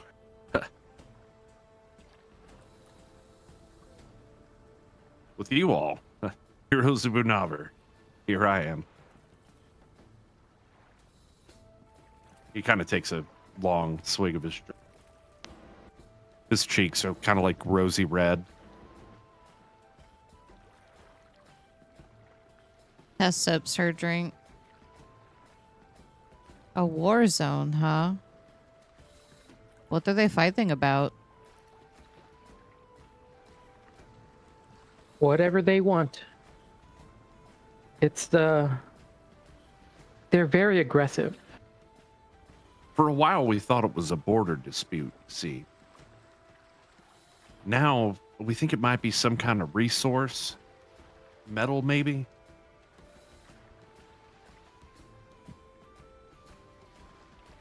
Coal? I'm not sure.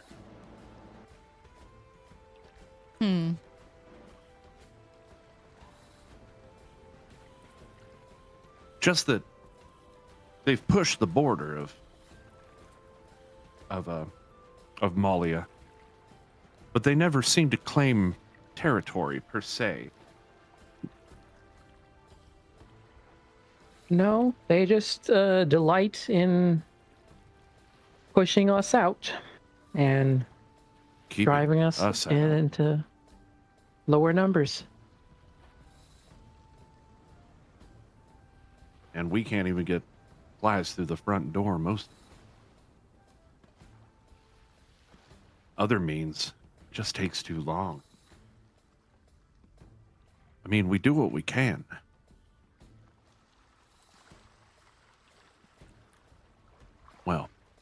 all that aside, hopefully someday that dies down. And, well, we can see some peace.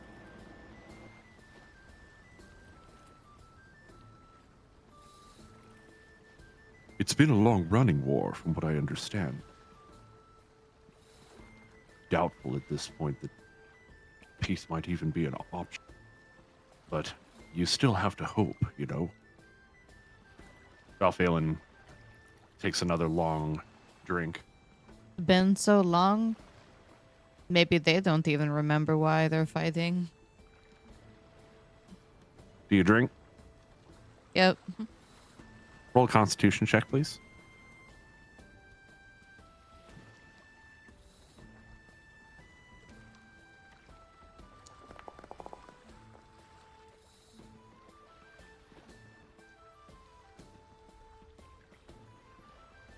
Darkul kind of looks over at his father and kind of realizes that he's getting a little bit,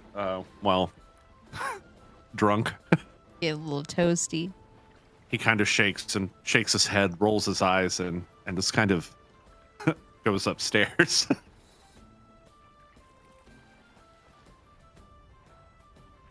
Yes, this war was going on even before I was born.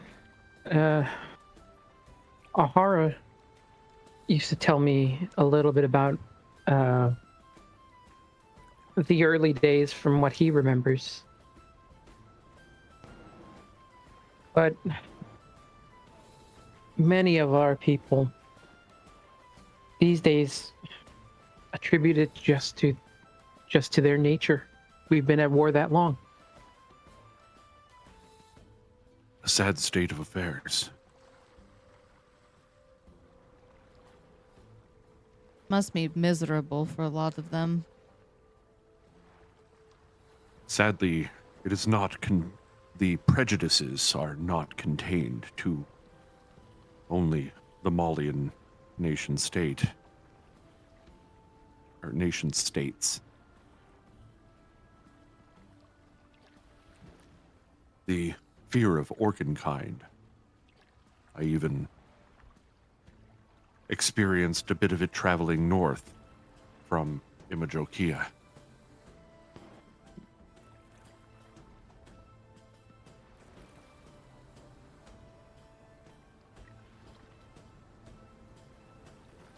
I understand it in a way. If people fear things they don't understand, such is the case with myself. There are not many Dragonborn. I've never even met another. Only heard that they exist in books and in talking with travelers. But I do notice that everywhere I go, I'm, well, stared at. Sometimes talked down to. It is disconcerting. And, never mind.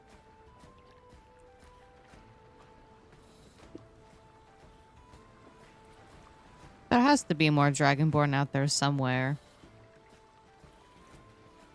I'm sure. I've heard we have communities in the southern part of the continent here. I heard it's beautiful there. I'd like to go someday. My duty takes precedence. I've otherwise never been close to any of my people. I do hope I encounter one in my travels someday. I would ask them questions, naturally. I digress, though.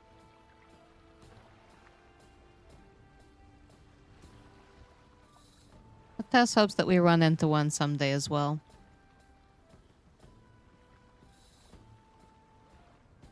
What about you, Rick? Do you miss your kind, being among them?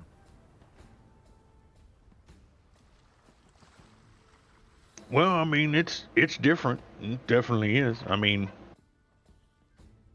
well, to be honest, I remember just being with my family not too long ago again, and then I was back here again, and well, that's very confusing.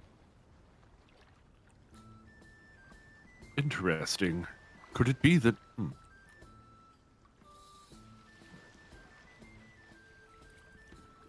I think I understand.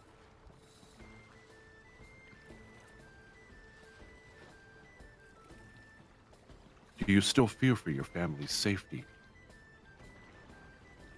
No, I think I took care of things as best I could. I mean, it was weird, but nope.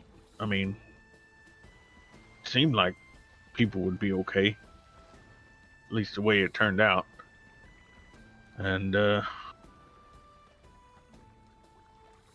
don't know. We were always on the move anyway, so going along, it's just traveling with a different tribe today.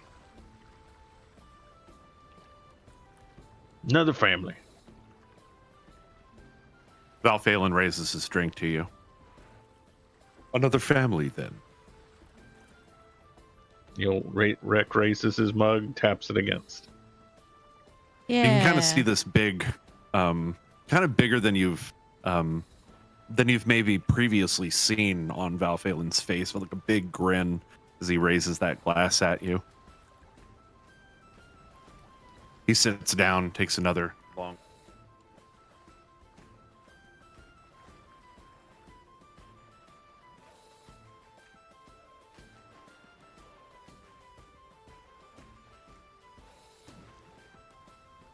Tess also takes a swig. Roll Constitution check, please. Rek, you still drinking? Yeah.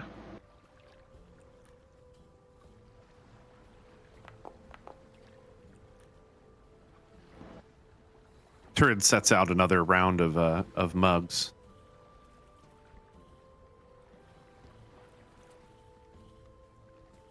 How far is Rec into this one? Oh, you're most of the way through it. Oh, okay. And then I'd he'll say. just down it and set the mug aside so he can take the new one. Constitution check, please.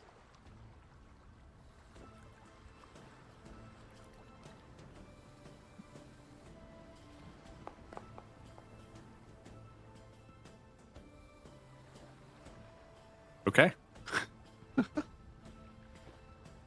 This one's a fun one. I like doing this one on the background.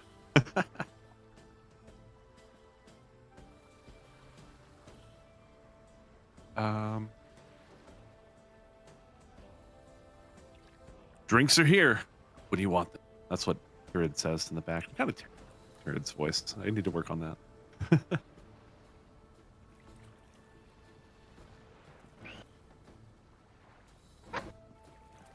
Well, these Seems drinks are going to weird. keep coming. I've got to eat some more. Rec goes about picking through the stuff on the table. Food? Turid can do food.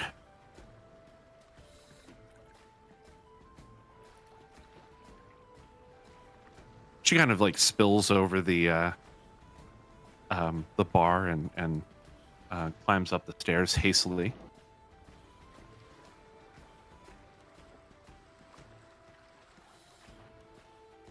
She's very agile for her, don't you think?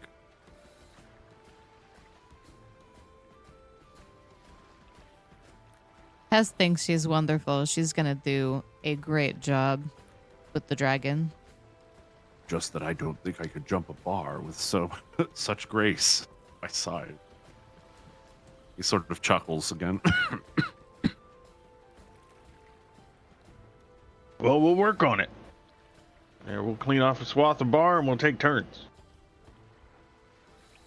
Always got to keep in practice.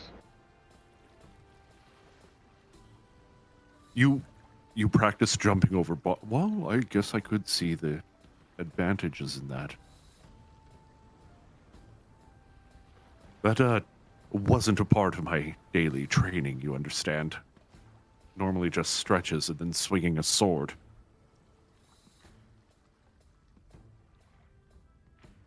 Did you? Well, I mean, often that's train more. by- Well, I didn't train on jumping over bars, but I'm just saying if I'm gonna get good at something like how I learned how to work on the ship, I'd learn how to climb the ropes and tie them and do the sails and just gotta practice. I may just take you up on that offer.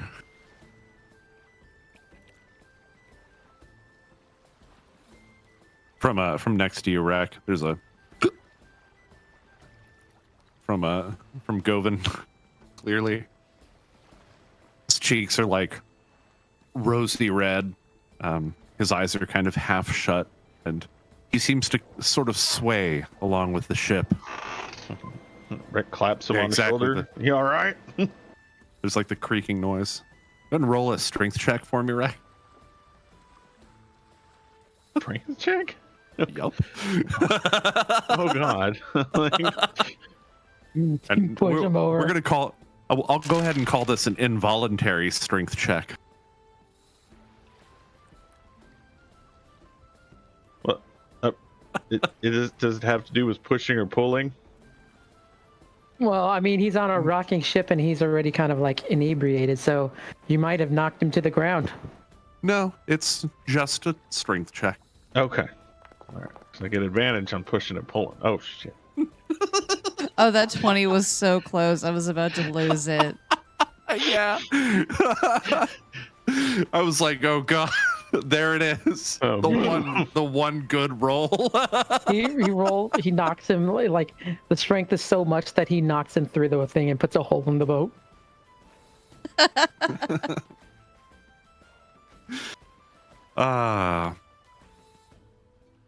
So this was an ability check, I understand. Mm-hmm.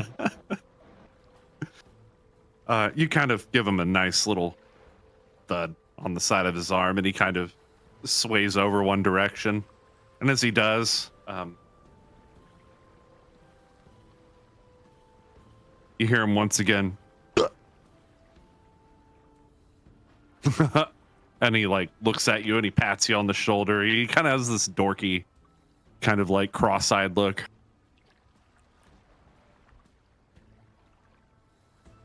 It does not seem like he can handle his alcohol very well. Yeah, we need to feed this boy. Get him some bread. There is bread. He says, I'm fine. Thirsty? Are you thirsty? I feel pretty thirsty. Are there any glasses of water on the table? No, there aren't.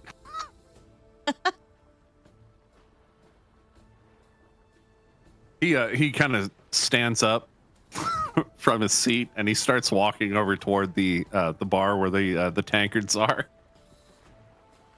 Tess takes another swig and keeps watching. Go ahead and roll a Constitution check.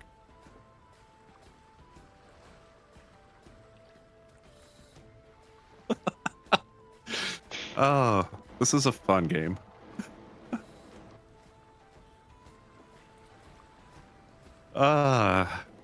Okay.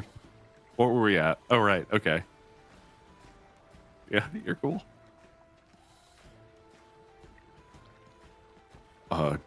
Perhaps we shouldn't let him.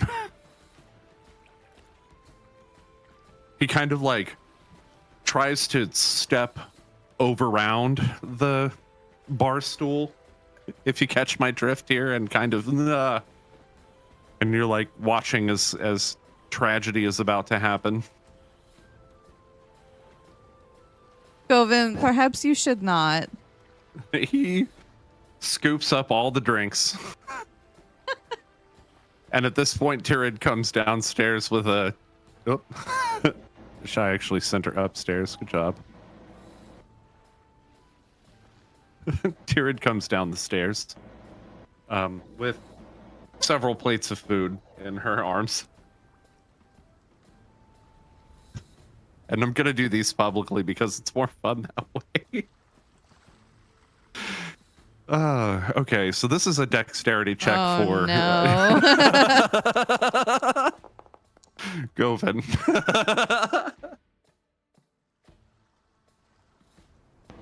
He's setting a pretty high DC there. So 20 minus 5 is 15. The DC for this. And away we go.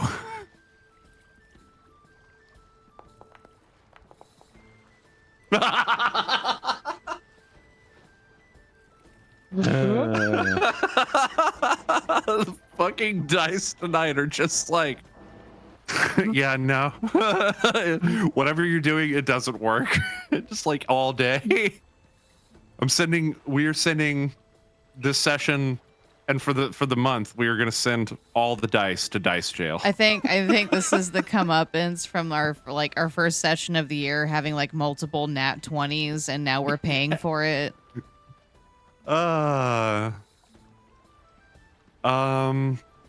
shit.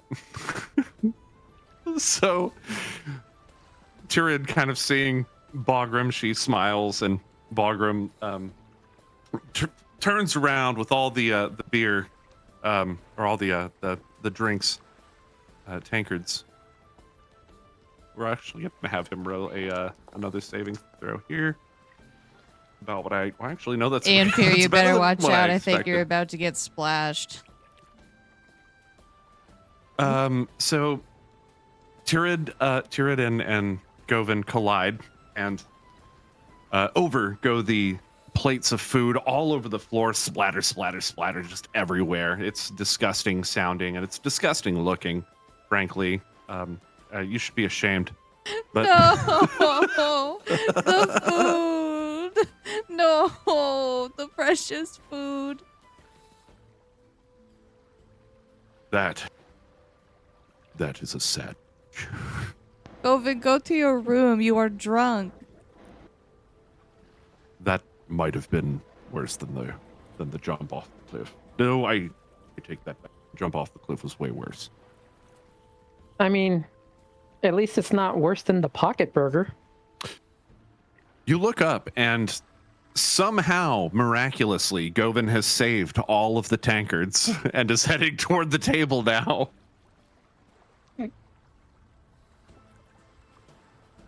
As though he was walking with one long leg and one short leg. Torrid, are you okay? Turin looks down at like all the food. Turin will be right back with more food and walks up the stairs. Seeing the meth of all the food, Ian Fear is going to use the prestidigitation to clean it all up. Oh, yeah, bam. And she's like, Turin will be right back with more food, and walks up the stairs.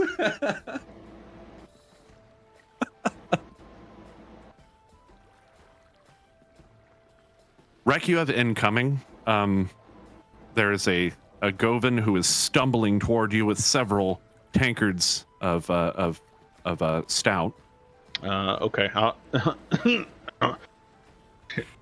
let me help you with that. And he helps, like, guide him and the mugs to the table. He starts to, like, pull out the, kind of try to put all the mugs on the table at once that are in his arms. Mm-hmm. And you see a couple start to fall. I'd like you to go ahead and roll a dexterity check. See if you can catch them. Before they hit the ground or before they go where they're going to go. Oh, shit. So you see Rek just masterfully catch these mugs as they fall out of his arms, and he, one at a time, is setting them on the table. Woo! This all happens. It all happens kind of slowly, but just fast enough for Rek to scoop these up and set them before everybody. Yeah, forget the food. Save the beer. What service? Wasting food is terrible. We ain't spilling drinks too. Well done, Rek. And you see like the pillows of smoke just coming out of Val's nose as he was just taking a puff on that pipe.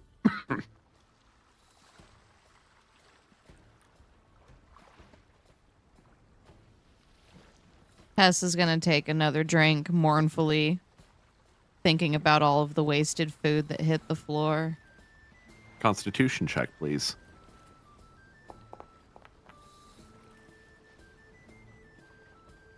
Yeah, you're starting to feel it now. You all notice as Tessa's cheeks become a bit rosy. Andrew's to- going to be kind of looking at all these people who are starting to feel the effects and going, have you all not been drinking lately? Is that the issue? That is true. We've been adventuring for so long. We've hardly had a drink. I don't think I mind the feeling at this point, honestly. I just jumped off a cliff today. Oh, you are being so dramatic about the cliff.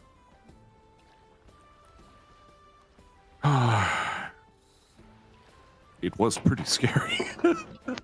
So you fell a couple hundred feet.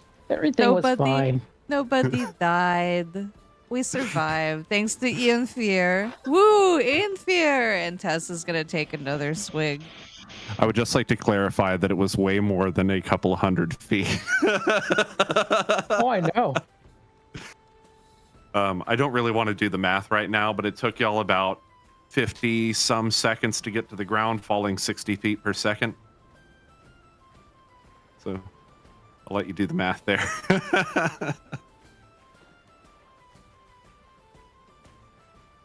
It was 60 feet per second, yeah?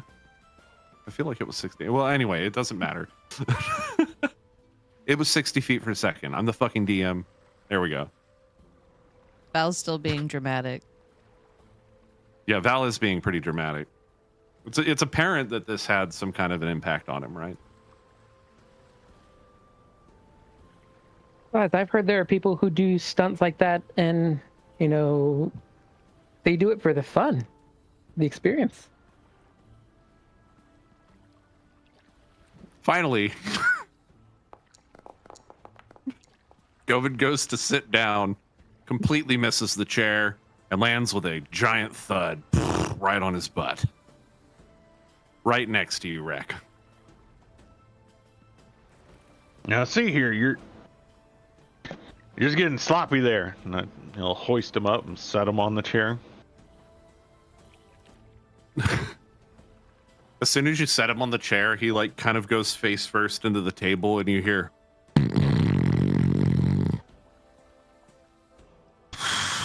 All right, he's done. He's gonna be feeling that in the morning. Indeed.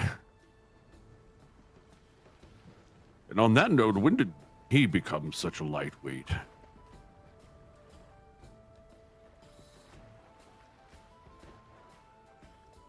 Tess is sure everyone has been just working very hard and haven't had much time to really relax and unwind with a drink.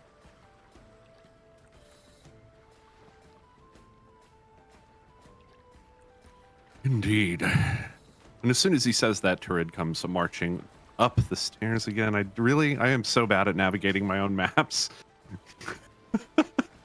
Turid comes marching down the stairs one more time with a bunch of plates of food, walks around you, Ian Fear, and this time looks left and then looks right and then takes a step out and proceeds to take all of this food and lay it out on the table before you.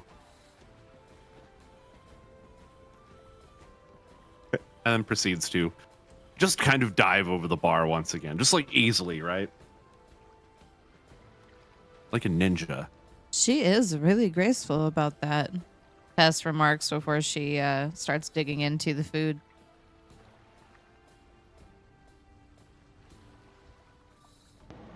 Here, here. And Rek begins to chow down. Balphalin starts digging in. Takes another drink.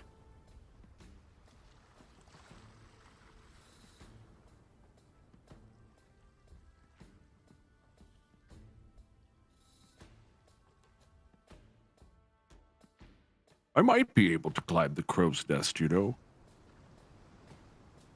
I have no doubt whatsoever for you, Valfrayland. Not right now. I No, don't think I no. can- Yep. Too busy eating. My God, somebody clip.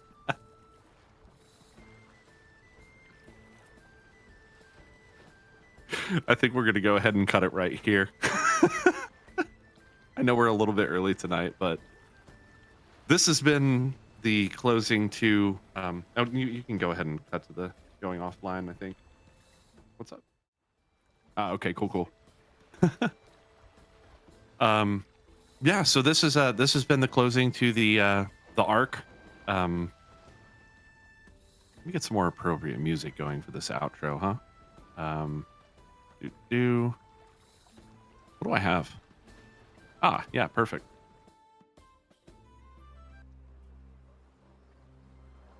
Cool. So this has been the closing to the Plane of Mirrors arc. We're going to be taking about the next month, the next 2 sessions. So yeah, about 4 weeks, so that I can take some time to write up the next arc and hopefully make it really, really good for you guys. So anybody who has jumped in, I see there, Inked. Thank you so much, Inked and Stardust, for tuning in. But thank anybody else who is watching and hasn't chatted for tuning in. This arc has been a lot of fun, I think, and I'm really looking forward to the next one. So we'll see you in about 4 weeks. I'll have some brand new content that we'll be hitting. Players, as for the remainder of the Shopabin journey, I'm going to reach out to you about that and kind of get some input from there. So I'll talk more about that after we close out the stream. But everybody, thank you for tuning in.